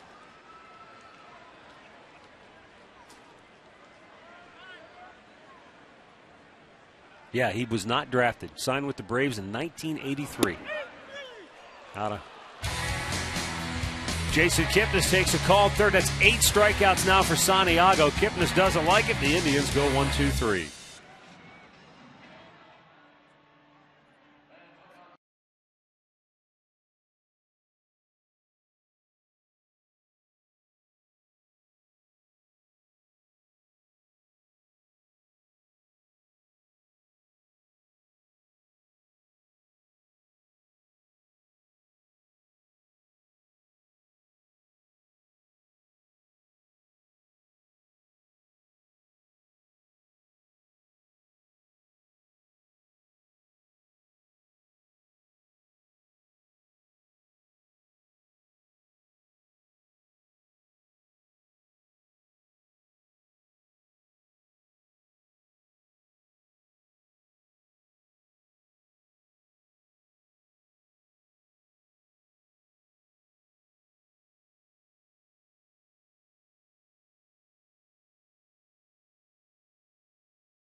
team shop. They've got all the gear you need right here to come out to spring training this year. Goodyear, Arizona. No matter what your schedule is, the Indians have a travel package that will work for you, whether it's just a weekend getaway or an all-inclusive trip that would include a meet and greet with a player. They've got a package deal for you. Log on to Indians.com/spring right now for all the information. Matt, Rick, back over to you guys. I wonder if they have any ear muffs for that helmet.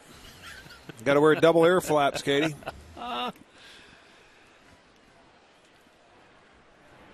Seventh inning, and it's a 4-0 Chicago lead. Gordon Beckham grounded to third to lead off the sixth, and he gets to lead off again here in the seventh. Chops it to third. Chisenhall pulled Laporte off the bag. I think he tagged him. I thought he did too before he hit the base. Well, Laporte offers no argument, so maybe he missed him. It looked like he tripped over him.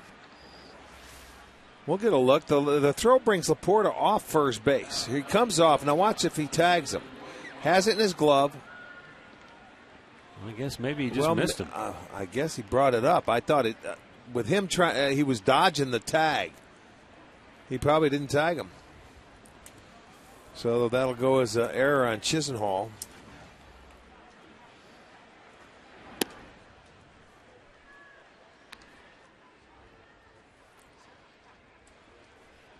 Dwayne Wise, 1 for 3. That bunt single started it in the sixth.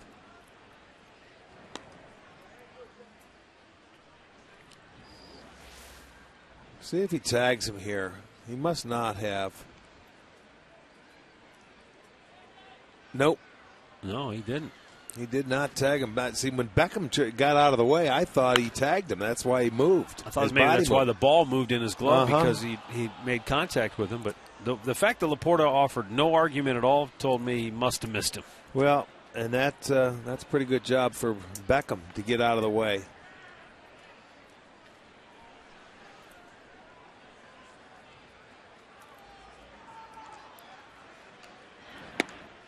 Called a strike.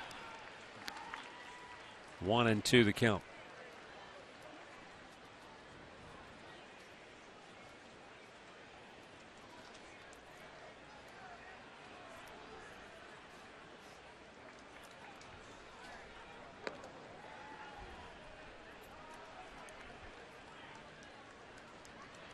Left-hander Scott Barnes loosening now for the Tribe.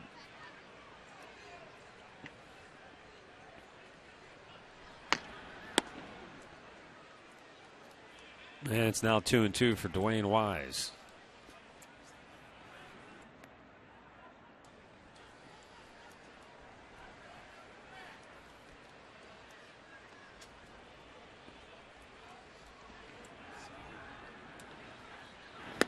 Strikes him out. And we got one out here in the seventh. Hey, we got a special anniversary announcement. Thursday. Of course, the season ends Wednesday, but Thursday, Frank and Pauline Boschenik will be celebrating their 60th wedding anniversary. Is that right? Yeah. Is Frank they going out to dinner somewhere? They have to, right? Yeah, if Frank's done bottling up the peppers. He's done bottling. It's 60th wedding anniversary. Congratulations. The Bochenik family. Kenny and Tommy, they're due to take him out then. Well, Kenny. Well, sure, he'll pay, but Tommy will be there. That's right. He'll eat. He'll pick up the tip. No, he won't.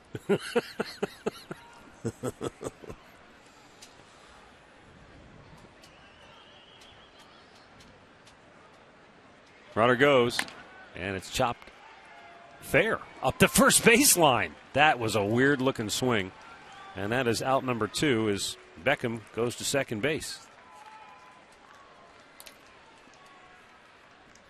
Take another look at this. I mean, it was weird, that ball coming in, and he swings at it. Maybe it was self-defense. He thought it was going to hit him, but it buried him inside, and he realized, I think, it was going to stay fair. It wasn't going foul.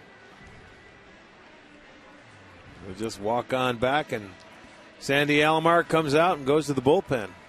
So a timeout with a runner at second and 2 down here in the 7th, and the White Sox leading it 4-0.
Chicago on top 4-0 as Scott Barnes loosens up. Let's take a look at Miller time, brought to you by Miller Lite. White Sox got it started in the 6th with a bunt single by Wise, and then he took off and stole second base. And with 2 down, he's able to come home on a base hit up the middle by Adam Dunn with the game's first run. And then the White Sox added on, scoring 3 more times in the 6th. Something that they have not been able to do is get hits with runners in scoring position, but tonight. And score more than 3 runs in a ball game. Yeah. They've scored 4 in an inning. Averaging 2.6 runs a game in their last 12, but tonight they get the 4-run 6th. And now Scott Barnes with a runner at second base and 2 down to face Adam Dunn.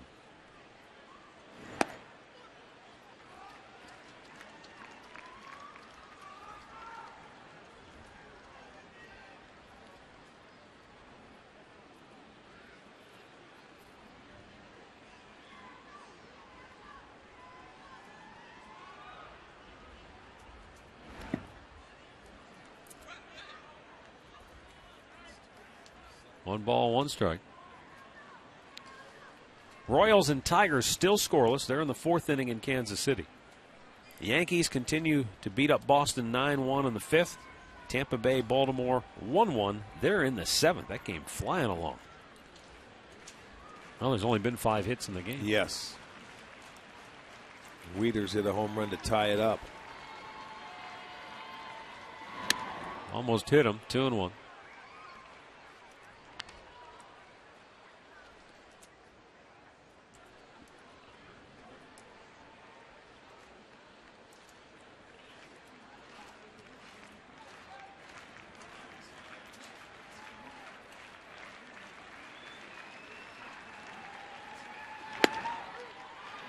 Fires a fastball strike in there to even the count of 2-2.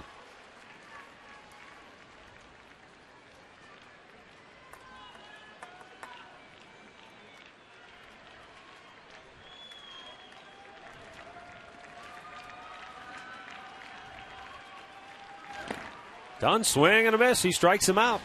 And that'll end the inning. 7th inning stretch brought to you by Cleveland Clinic and their free walking program, Let's Move It. Mondays at Progressive Field and the Metro Park Zoo. Visit letsmoveit.org for more information.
A look in tonight from our Panini's camera.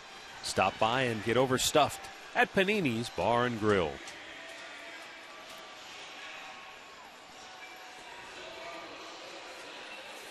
Bottom of the 7th, 3-4-5 hitters due up for the Indians. Hector Santiago has thrown 70% of his pitches tonight for strikes. The last time he faced the Indians, he threw 60% of his pitches for strikes and wasn't around that long.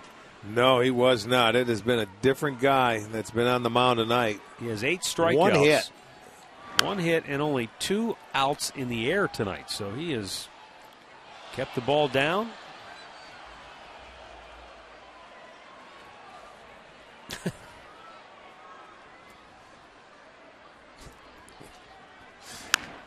Back out of play.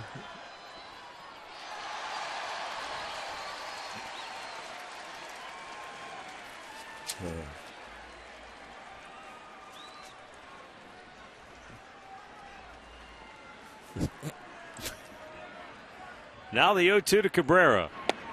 And he's out looking. Screwball. That is 9 strikeouts for Santiago, and he has fanned 3 in a row. And his 3rd in a row. Watch this pitch go down and away. That's not the changeup, it's a screwball.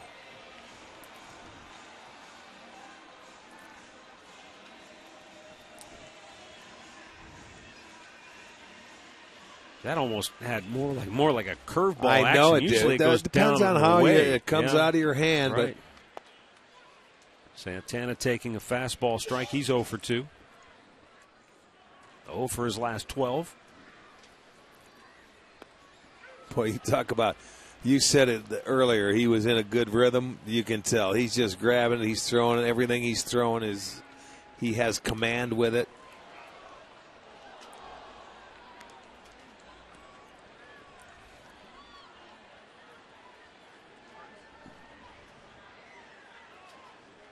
(13) 0-2 1-2 counts. Got a piece of that to stay alive. Whatever Przinsky's putting down, he's throwing, and with authority. A 95-mile-an-hour fastball to a 75-mile-an-hour screwball in the last 2 pitches.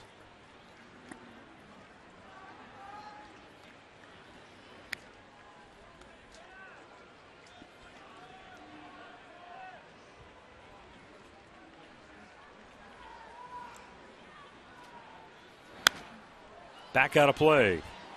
And the count, 1 ball, 2 strikes.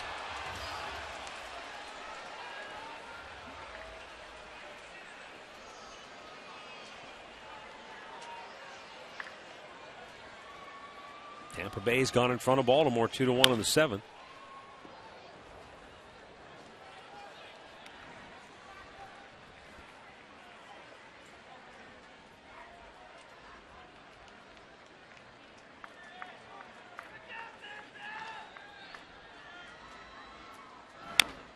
And another foul ball by Santana.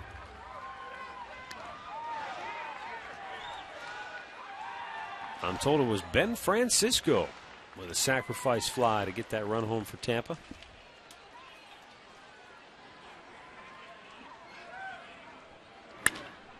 Santana fly ball, center field. And Wise makes the catch, 2 down. For every home run hit by the Indians this year, Rick and I each make a donation of $5, and Great Clips donates $50 to the Gathering Place. Our season total, just over $8,000. Great needs, great deeds, Great Clips.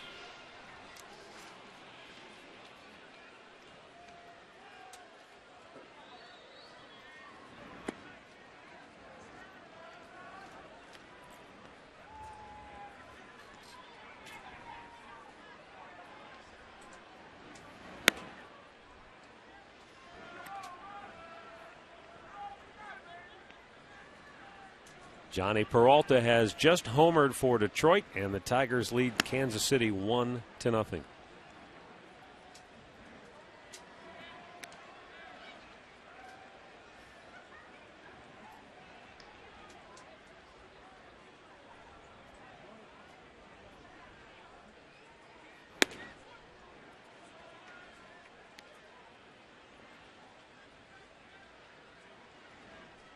Should get another fastball right here. Elevated. Yeah, he elevated that one. See if he gets one more. 3-1. Yeah, that was out of the strike zone. That was another fastball fouled off.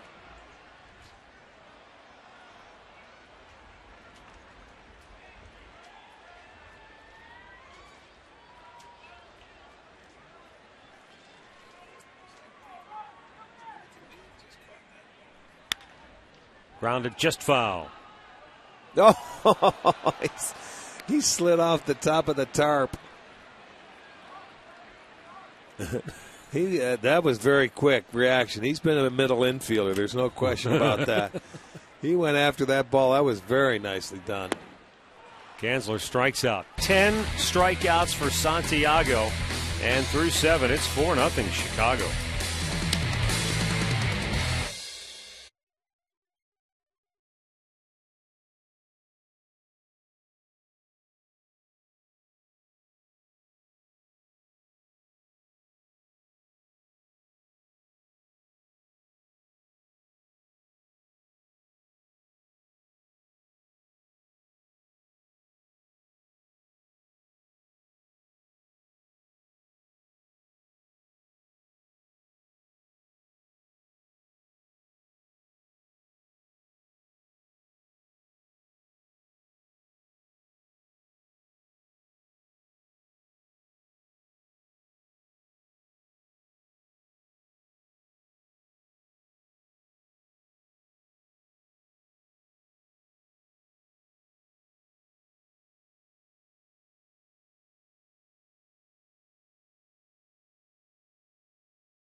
Authority of the Cleveland Indians and may not be reproduced or retransmitted in any form, and the accounts and descriptions of this game may not be disseminated without the express written consent of the Cleveland Indians.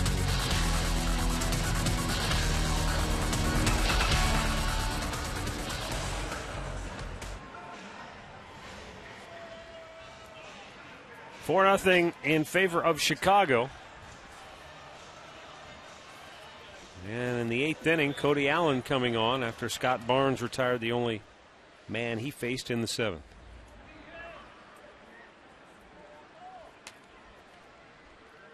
Paul Konerko to lead off, and Cody Allen with a fastball strike.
Fastball, grounded to first, and Matt Laporta takes it himself, one away.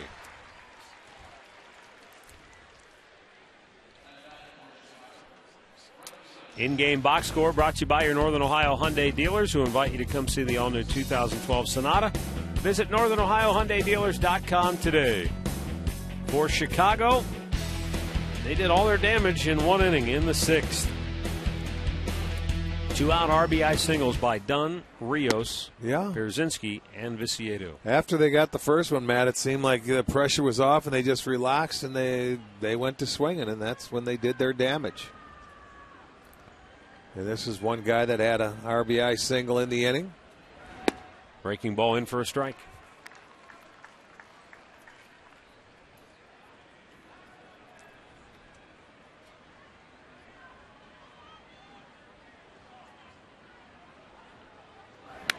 Fouled right back.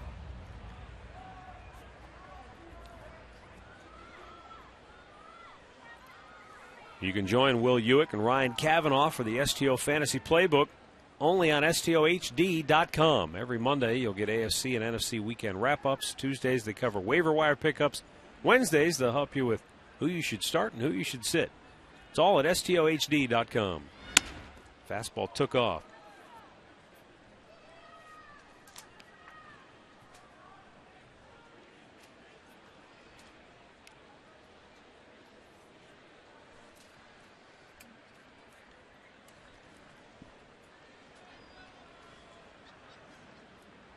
Swung on and missed. He chased a high breaking ball.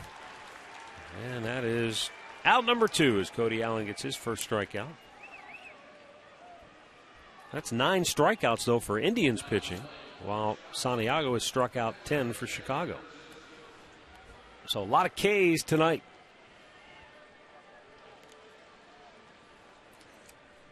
A.J. Pierzynski, 1 for 3.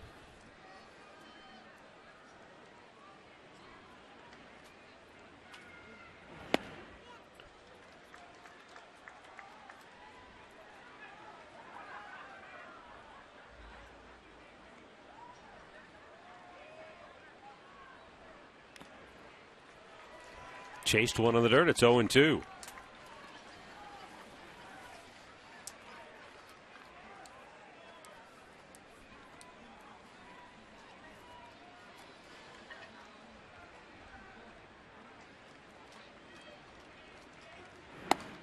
Fastball low and away.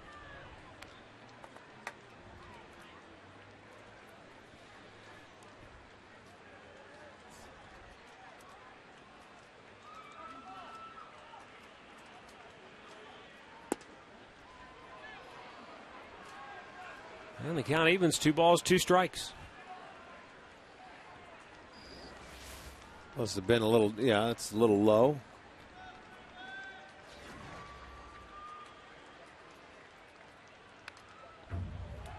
He wasn't going to take this one, though, No, was he? I was going to say that one looked Anything way close, outside. yes, it did. But he wasn't going to take 2 in a row. Not like that. Maybe he felt the same way. Well, I'm not going to take. Oh, that was way outside. Cody's 2-2. That's a rifled foul.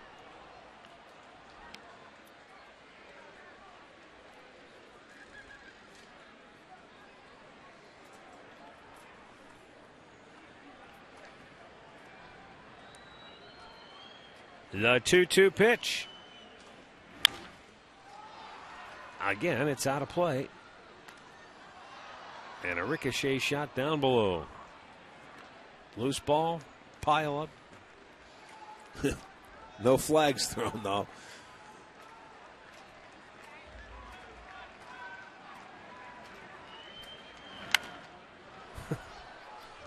Pierzynski keeps spoiling him.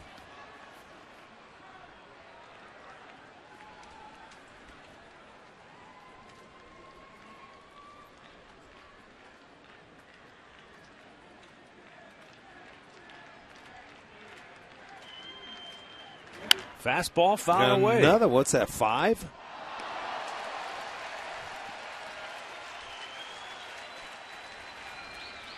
High fives all around. He's taking home a souvenir.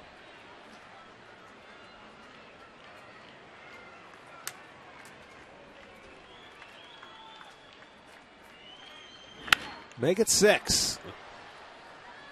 He's giving everybody a souvenir. Watch this catch. That's the pitch before. That's foul ball number 5. Oh, he went to the 2-hand grab. Well, Kinda left like it. hand, and then, yeah, I like it. He had to secure it. Let's try it again. Missed inside, now a full count.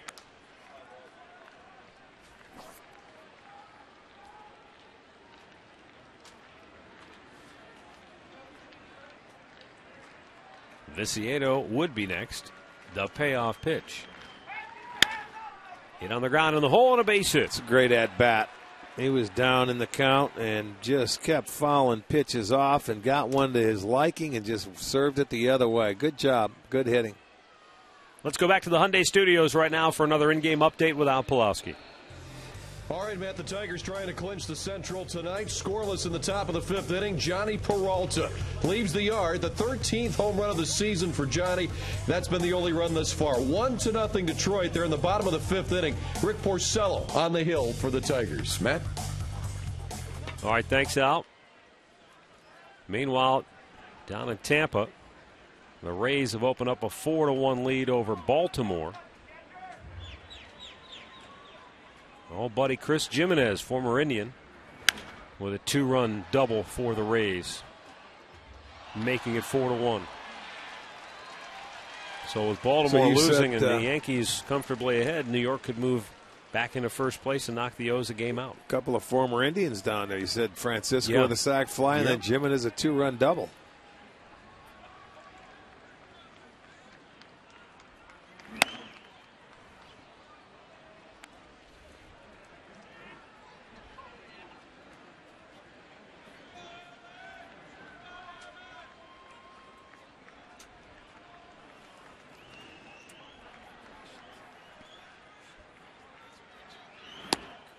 Down low, 3 balls and a strike.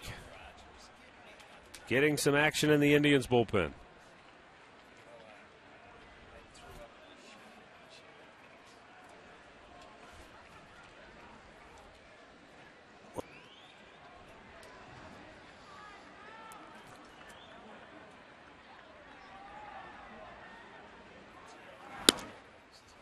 Ball 4. 2-out walk keeps the inning alive. 2 on. Alexi Ramirez is going to be the batter.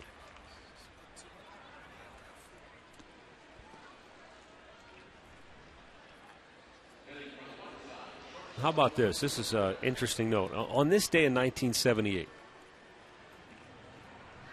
you guys beat the Yankees. Oh, yeah. In New York, 9-2. Right.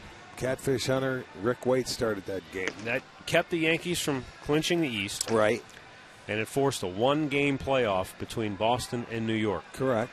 It's a game that became known as the Bucky Dent game because he hit the home run off Mike Torres that put him ahead. But what's interesting is Reggie Jackson also homered in that game in the 8th inning that made it 5-2. And then Boston scored 2 in the bottom of the 8th to cut it to 5-4. But only thing anybody remembers is Bucky Dent. The 3-run homer that gave him the lead. Yeah. The Reggie Jackson home run is kind of lost in the wash, but that ends up being the margin of victory. Reggie had enough home runs in his day. Not like he needed any more attention, right? Right. Give somebody else some love. Of course, in Boston, he's known as Bucky Bleepin' Dent.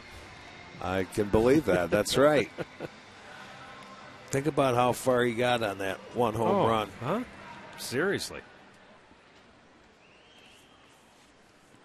A lot of mileage.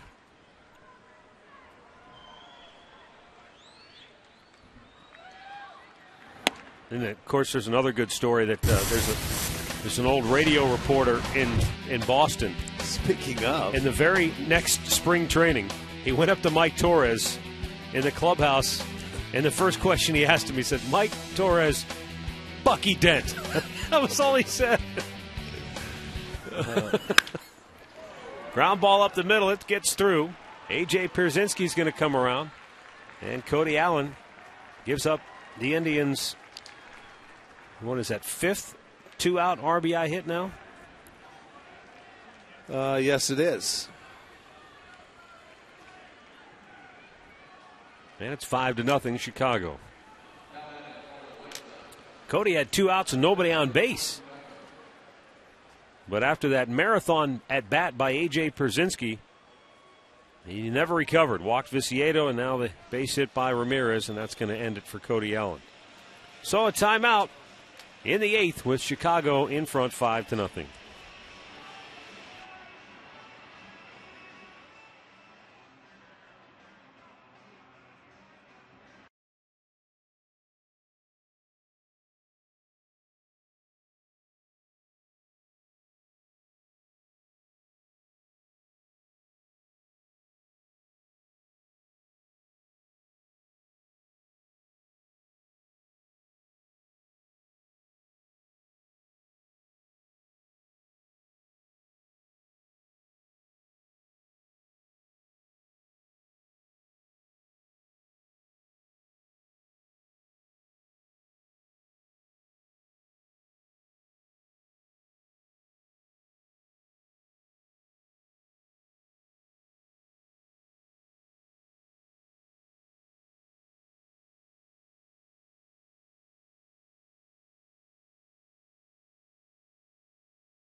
White Sox up 5-0. They have 2 on, 2 out. On this date in 1961, Roger Maris, number 61. How about that? That broke Babe Ruth's record. Though at the time, for any of you who have seen the movie, it was directed by Billy Crystal and really, really well done. It was more of an anxiety-filled period for Roger Maris, who was kind of scorned by a lot of folks because Babe Ruth was so beloved, and because because Babe Ruth did it in a shorter schedule. Right, 154. They put an asterisk next to it. I mean, it was unbelievable what he had to endure from the press, from the public, from the baseball hierarchy at that time.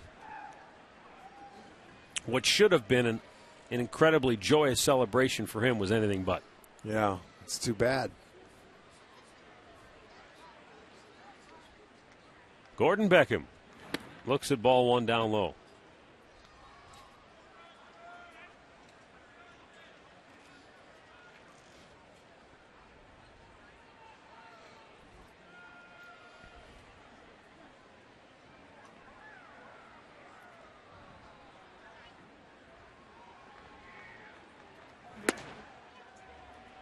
Strike count, even the count of 1-1. White Sox, man, with runners in scoring position and 2 outs, they've gone 5 for 8 tonight. It makes a difference, doesn't it? I mean, a team. You said you get that first one. And guys seem to relax, and once that first one is out of the way. And then if it doesn't happen, the harder you try, it seems like the worse it gets. We've witnessed it. We've watched it. I've been there. The White Sox have been there for the last month trying to do this.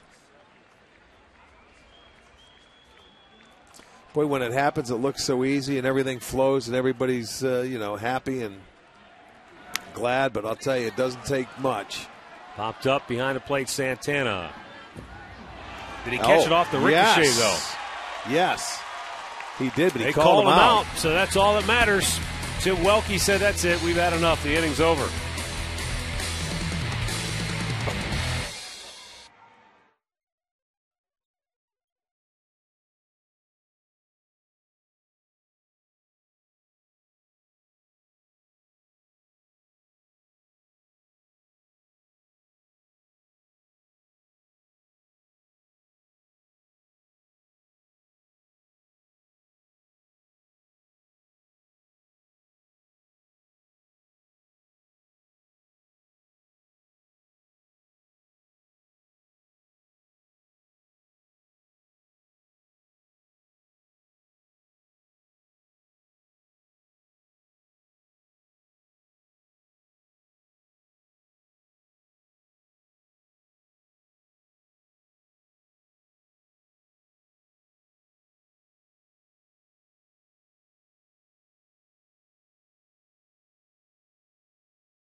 The Chicago White Sox are going to go to their bullpen. Hector Santiago, 7 one-hit shutout innings with 10 strikeouts tonight. How about that? Jesse Crane, for the 51st time this year, will take over here in the 8th. Yeah, that guy was a totally different character out on the mound tonight, wasn't he? Total command of everything he was throwing. So Crane will take over. The Indians with just 1 hit in the first 7. He'll face Brantley, Laporta, Chisenhall.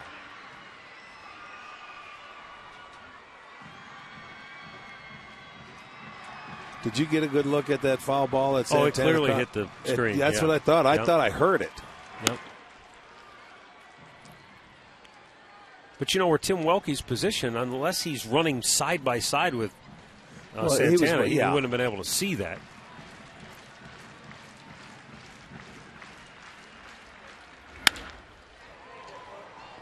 Rolled to short. Alexi Ramirez double clutched in a nice pick by Konerko for out number 1. Our highlight reel brought to you by your Northeastern Ohio Ford dealers. And boy, Hector Santiago was very good tonight. He allowed just 1 hit, and that was a 2-out single by Chu in the 3rd.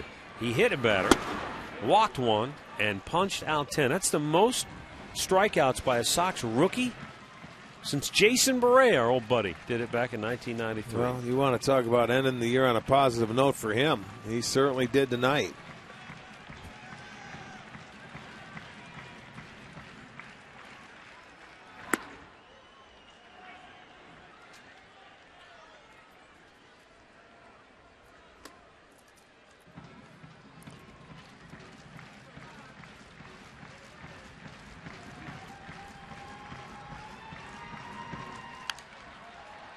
Popped back out of play.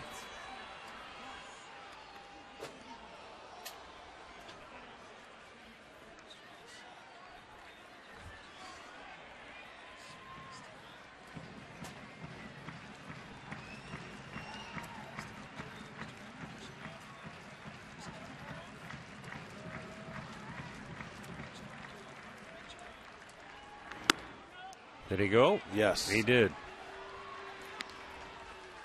1 ball, 2 strikes.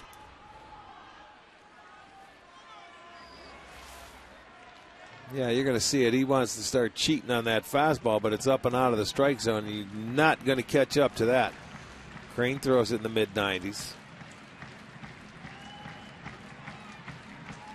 Now it's time for the slider. And that big curveball misses.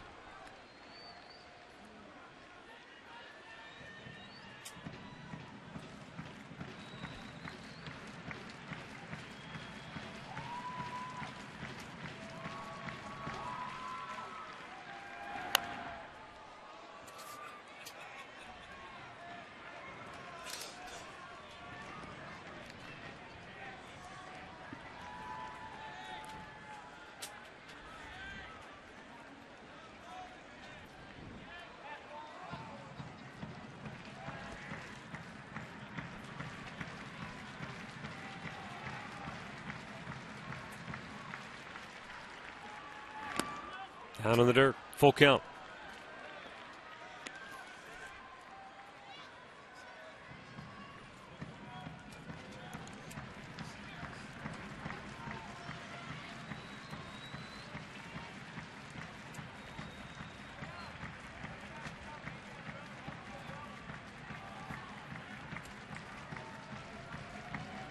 Payoff pitch to Laporta. He's hit on the ground to short. Ramirez this time gets it over there on the fly, 2 down.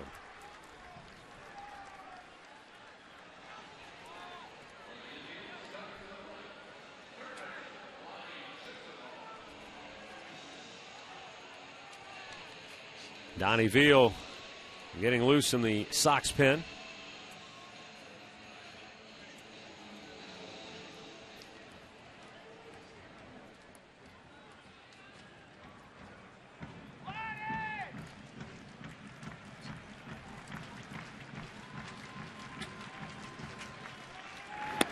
Lonnie Chisenhall, swing and a miss. He has struck out twice tonight.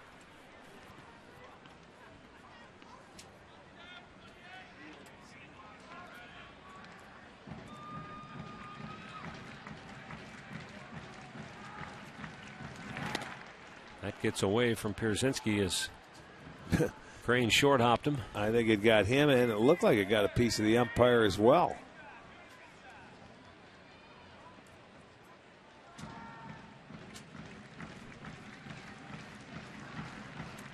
Miguel Cabrera has just homered for Detroit. That gives him 44 in the outright lead in the home run title chase.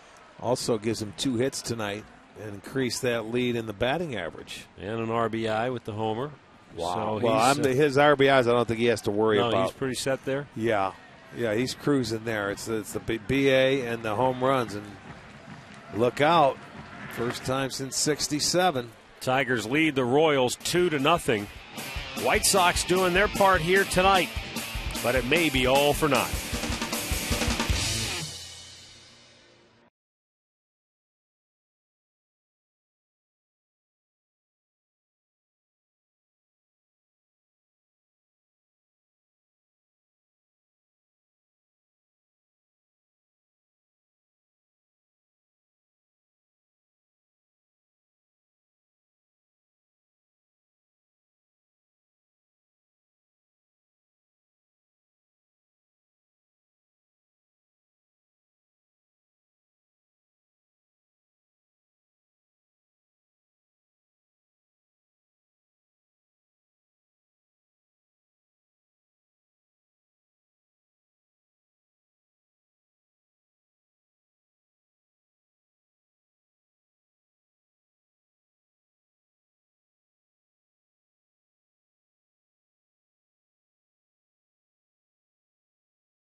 He just stole a base. That's number one for him. His first of the year. year. Yeah, his first of the year. He's not home with it yet. Let's hold off. We better get the camera off him so he can get it to his car and get out of here. Do we have enough bases out there? Let's check. Gonna go home. That's the pillow, man.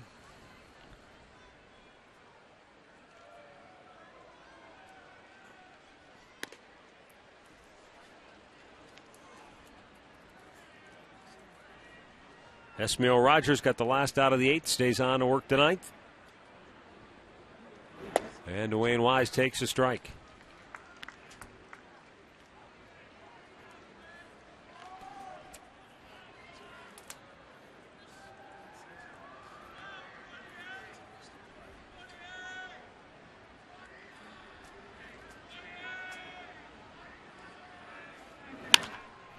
Line right back up the middle. Dwayne Wise has his second hit of the game and a leadoff man aboard for Chicago here in the ninth. Wise his second hit. His other one was a bunt base hit and goes right back up the middle off Rogers into center field. Number 10 for the White Sox tonight.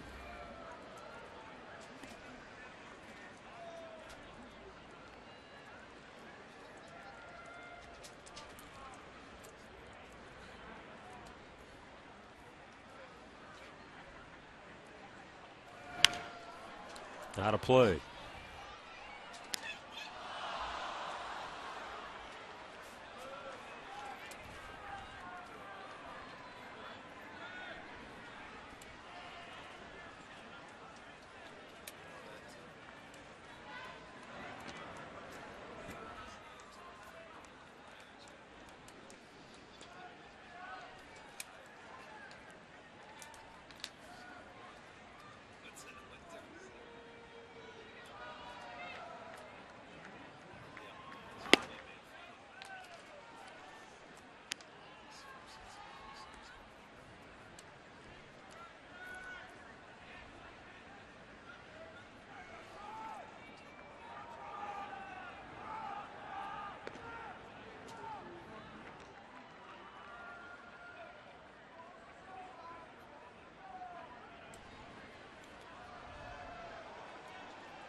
The 1-1 coming to Youkilis. Rogers deals, and Youkilis hits a line drive to center field. Brantley breaks in, short hops it, and throws to second, but Wise is in there. And so back-to-back singles here in the ninth for Chicago.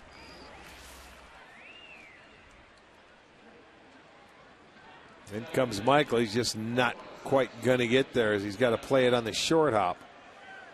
So a base hit for Youkilis. It's back-to-back singles.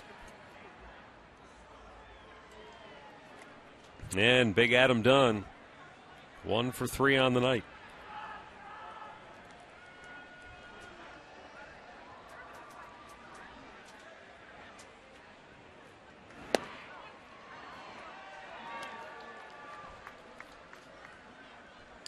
Remember the other night when Rogers was pitching and the home plate umpire called him for a balk? Right, quick pitch, yeah. And Sandy Alomar came out to argue there was nobody on base. Now, right. when there's runners on base, you have to come to a stop as a pitcher. But a couple of nights ago, this was the pitch. Now the hitter's ready. He swings at it. Right. But the umpire called it a ball and said that Rogers balked, but he never really offered any concrete explanation as to why. Well, there isn't any. The ball was in play. That's why. I mean, he can't. The one thing the umpire tried to say to either Sandy or to Rogers, I'm not sure which, but he said the hitter's head was down and he wasn't ready. But you can clearly see on the replay the hitter's head was up. He was looking at him and he swung at the pitch. Right. That was a bad call by the umpire. Because you can, with nobody on base, there's no balk. You can go any way you want, whether it's the stretch, the windup. It's almost like the whirly bird. It might have been a case where a minor league umpire, who just he was fooled, kind of panicked. Yes, he was.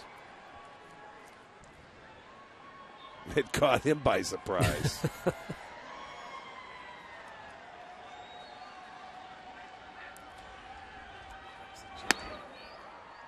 2 balls, 2 strikes with 2 on and nobody out here in the ninth.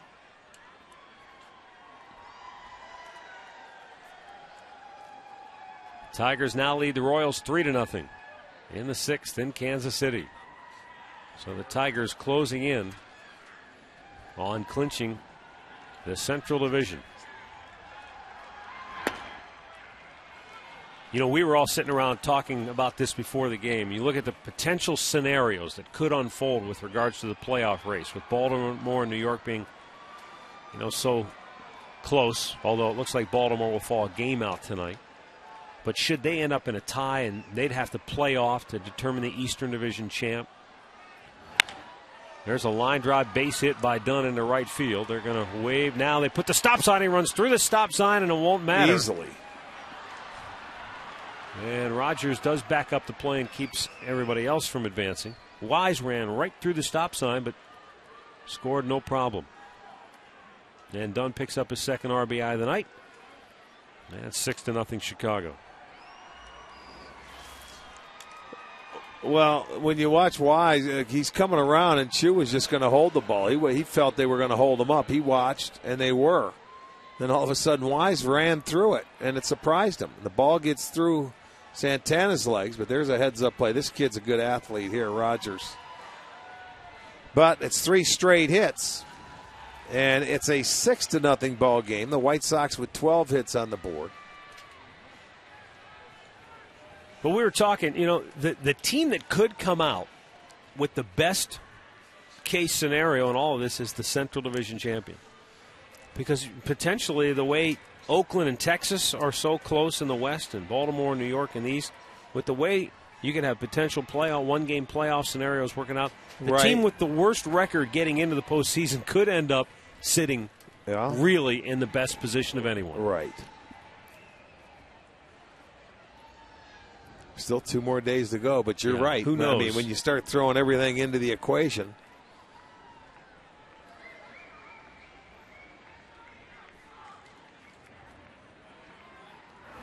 Fouled right back. New York cruising over Boston 9-2. They're in the 8th. Tampa leading Baltimore 5-1 in the 8th down in St. Pete.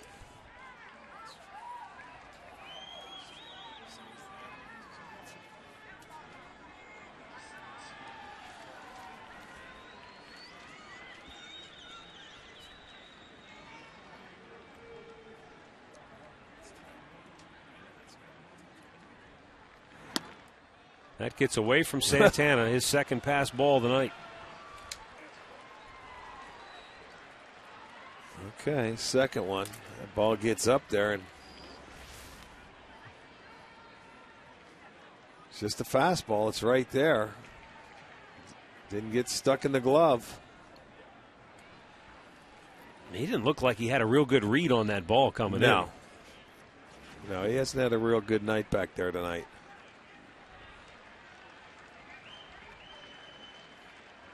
You wouldn't think he forgot what he put down.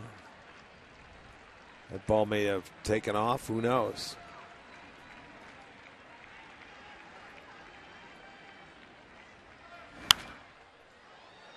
Back out of play. 1-2 the count. Still nobody out in the inning.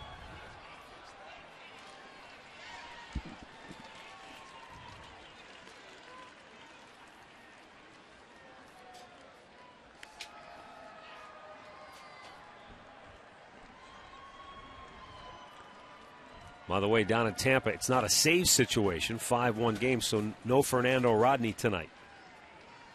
Well, they pitched him yesterday without a save situation in that game, didn't they? Against Chicago? Yeah.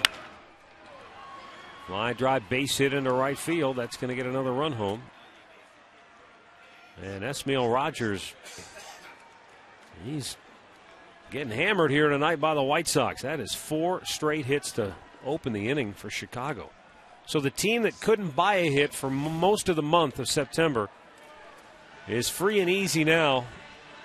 Another high fastball. But it's all but over in the Central as the Tigers now lead the Royals 6-0 in the 6th inning in Kansas City. We've got a timeout, another pitching change. 7-0 Chicago.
Chicago, nobody out here in the ninth. And with 2 on, Alex Rios will be the batter, and on comes Scott Main. He's given up 11 hits in 5 innings of work.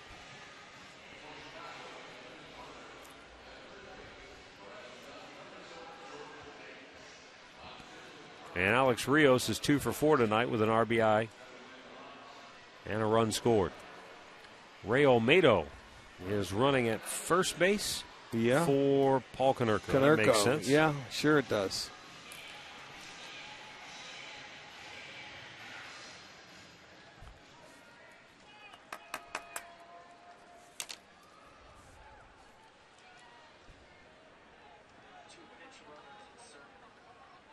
Oh, and also, is Jordan Danks running at third?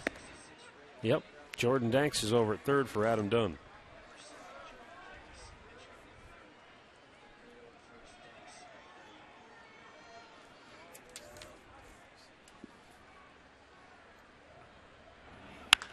Rios almost picked off Jordan Danks.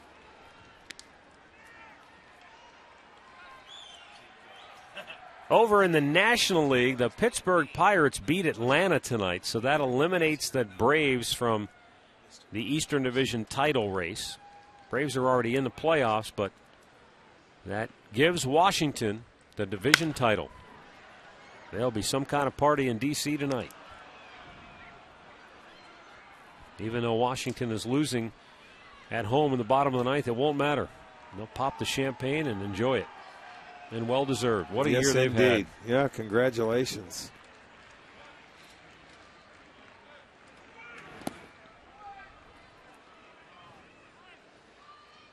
St. Louis beating Cincinnati 3-1. Cardinals win. If they win and the Dodgers lose, then St. Louis secures the final playoff spot in the National League. Yeah, they're playing the Giants tonight out in L.A., huh? And they've won 5 straight, L.A., keeping their hopes alive.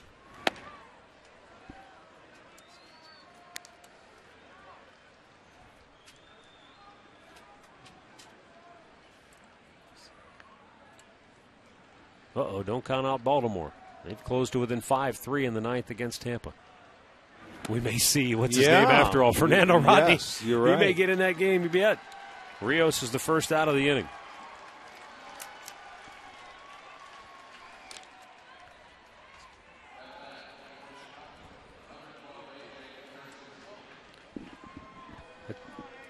It's Chris Davis who homered. That's his 32nd home run of the year for Baltimore.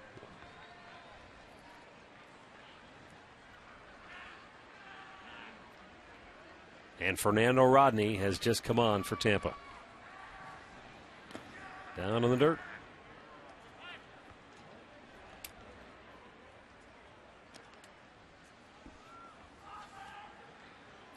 After Kyle Farnsworth gave up the home run.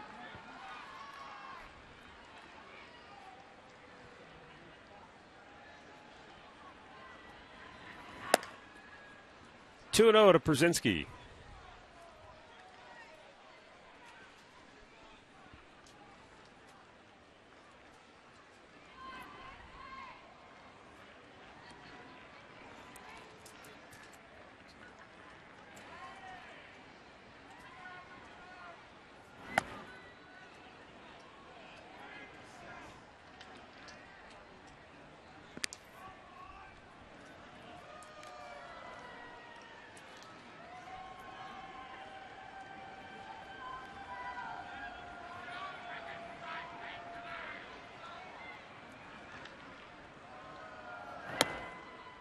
And he walked them on 4 straight. So there's your lefty-lefty matchup. That didn't work out real well.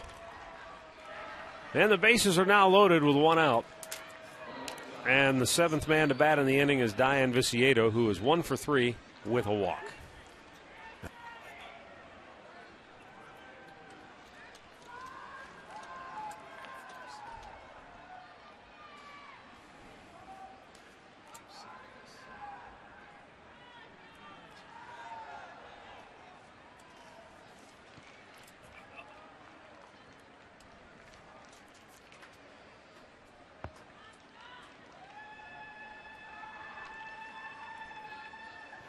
Swung on and missed.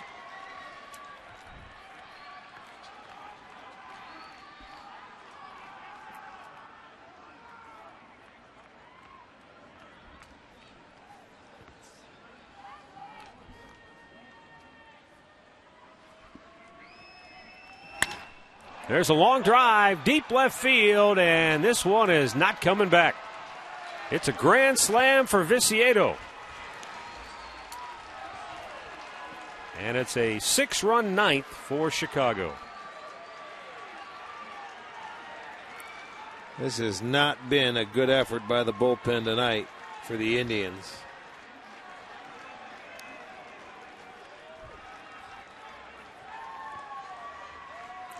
Viciedo is 23rd home run, and he has 5 RBIs on the night, so you give him 75 for the year.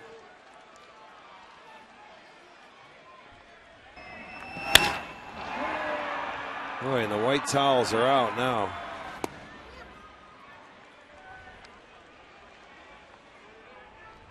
This has turned into a laugher. 14 hits, 11 runs for the White Sox.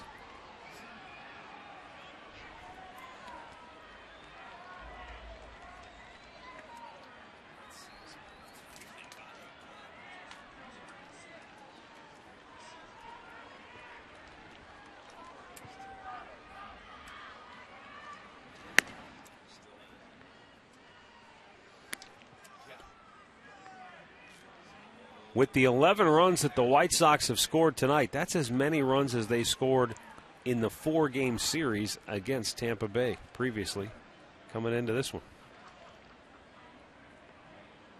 I'm sure Robin Ventura's over there scratching his head going, why? Why couldn't we have done this a week or so ago?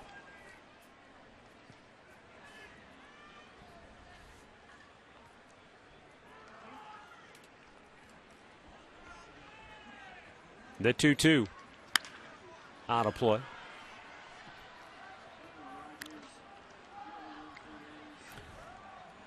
On this date back in 2006, the Minnesota Twins beat the White Sox on the final day of the season.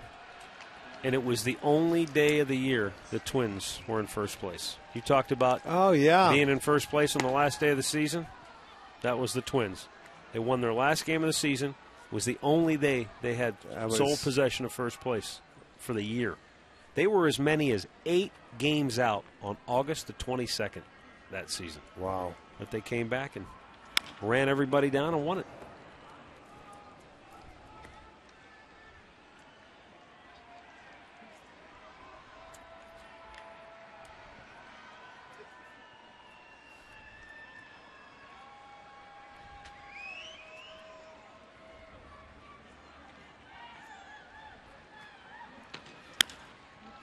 Fly ball to left. And Rotino will grab that for out number 2. And for the second time tonight, the Chicago White Sox have batted around as Gordon Beckham will come up. 9th man to bat in the inning. And he is 0 for 4 on the night.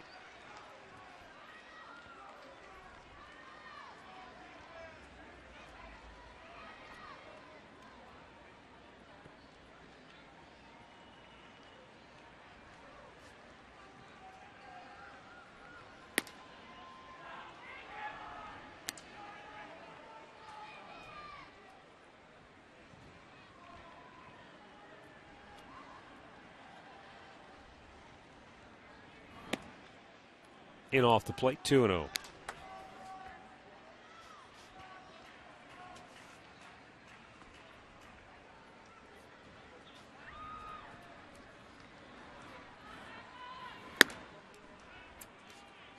Three balls, no strikes.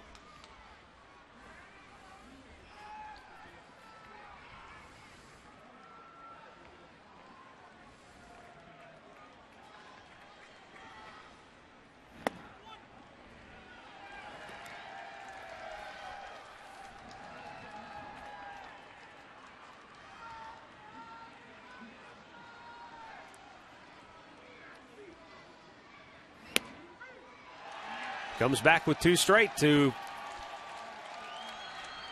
force it full. And now the payoff pitch. And a base hit for Gordon Beckham.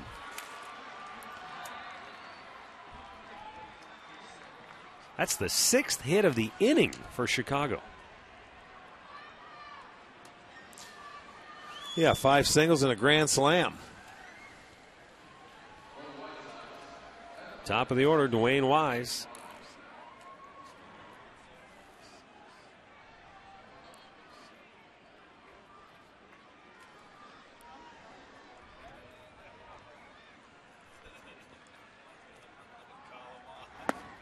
And Wise takes a strike. You know, talking about the Twins, mentioned that 2006 season, the only day they were in first place was the last game of the year. 3 years later, in 2009, they ended the regular season tied. They won their last 4 games, ended up tied with the Tigers, 1-game playoff, and they beat Detroit 6-5 to get into the playoffs that year. So they know a thing or two about timing. got to look back and see if they were ever in first place that year. I don't think they were. How about that? They were, well, one day they were tied for first in May. That's pretty amazing. Swing and a miss. That'll end the inning. Bottom of the ninth coming up. All Chicago here this evening.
All right, we go to the bottom of the ninth inning. And all sorts of changes for Chicago now that they lead at 11-0. Septimo, the left-hander, will come on and pitch third. White Sox pitcher to work tonight. Jose Lopez, a former Indian, will take over at first base. Ray Olmedo is at third. Jordan Danks in right.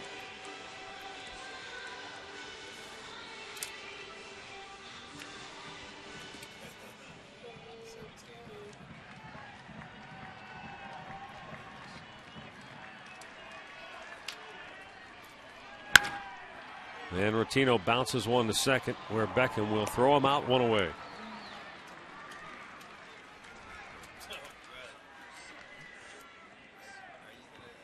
The Conrad's Tire Express and Total Car Care postgame show coming up after the ball game tonight.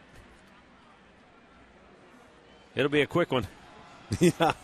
Well, on our side it might. Sox with a couple of big innings, a 4-run sixth, a 6-run ninth.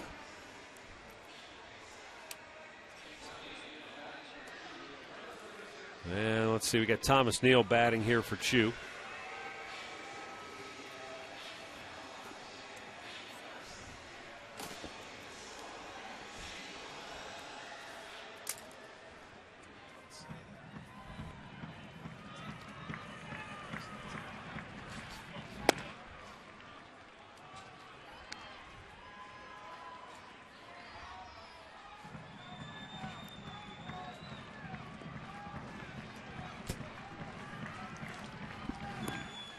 I think it hit him.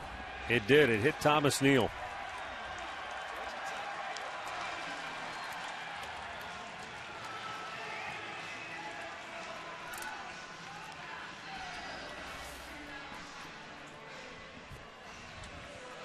What did it get him? Yeah, got him on the front foot. Yep. Sure did. Cord Phelps will bat for Jason Kipnis.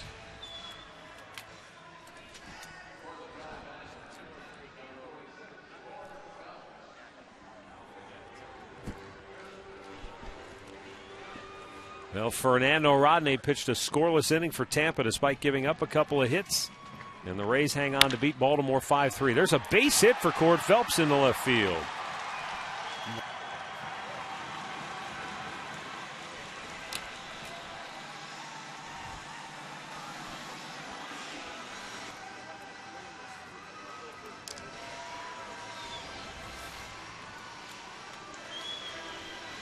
So Phelps singles through the hole. And the Indians have 2 on with 1 out for Brent Lillibridge.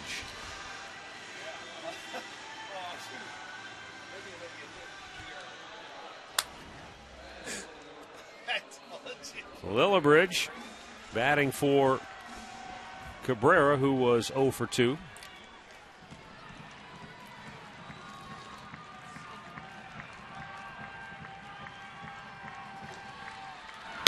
And a swing and a miss.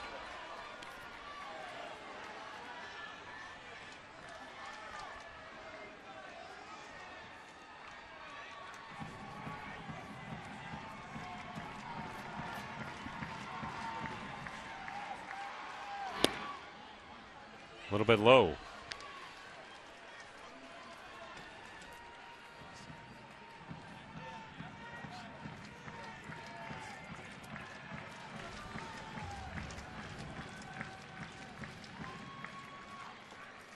One pitch. Too high.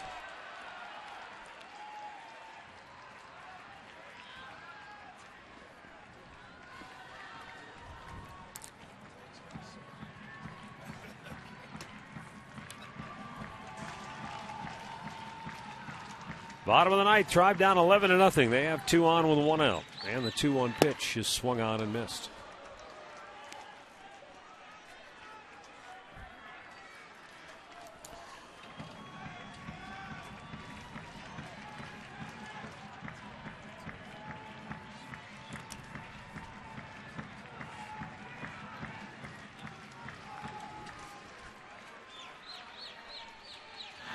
Lillibridge is out looking. 2 down here in the ninth.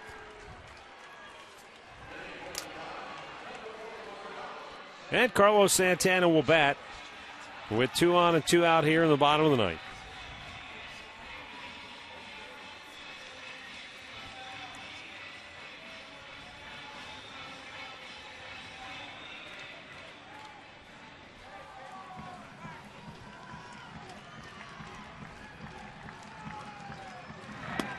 He checked, it was down low.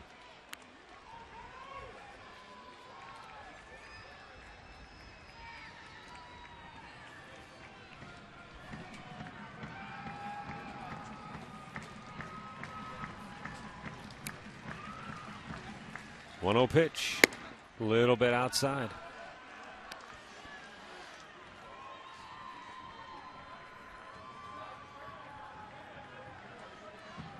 Septino has thrown 10 pitches, 5 balls, 5 strikes.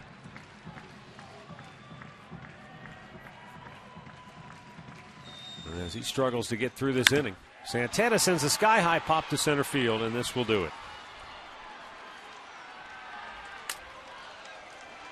So the White Sox bury the Indians tonight 11-0.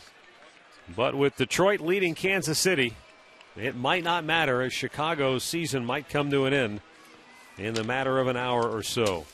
But tonight they win it. 11-0 is the final score. And our key play of the game is brought to you by KeyBank.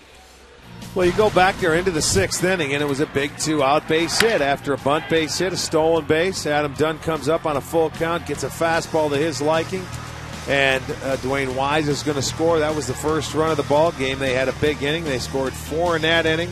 And then the game got out of hand. But that was, I think, the big hit and the big key for the Chicago White Sox. A 2-out base hit they needed. Get to a KeyBank branch now and rake in big savings on a car loan or home equity loan during KeyBank's Rake It In loan event. Final numbers tonight for the White Sox: 11 runs, 15 hits, no errors, 8 left. For the Indians, no runs, 2 hits, 1 error, 4 men stranded. The winner is Hector Santiago. He's 4-1. The loser, Corey Kluber, he finishes his year 2-5. The attendance tonight, 14,756. Time of the game, 3 hours, 2 minutes. We're back with the Conrad's postgame show coming up next.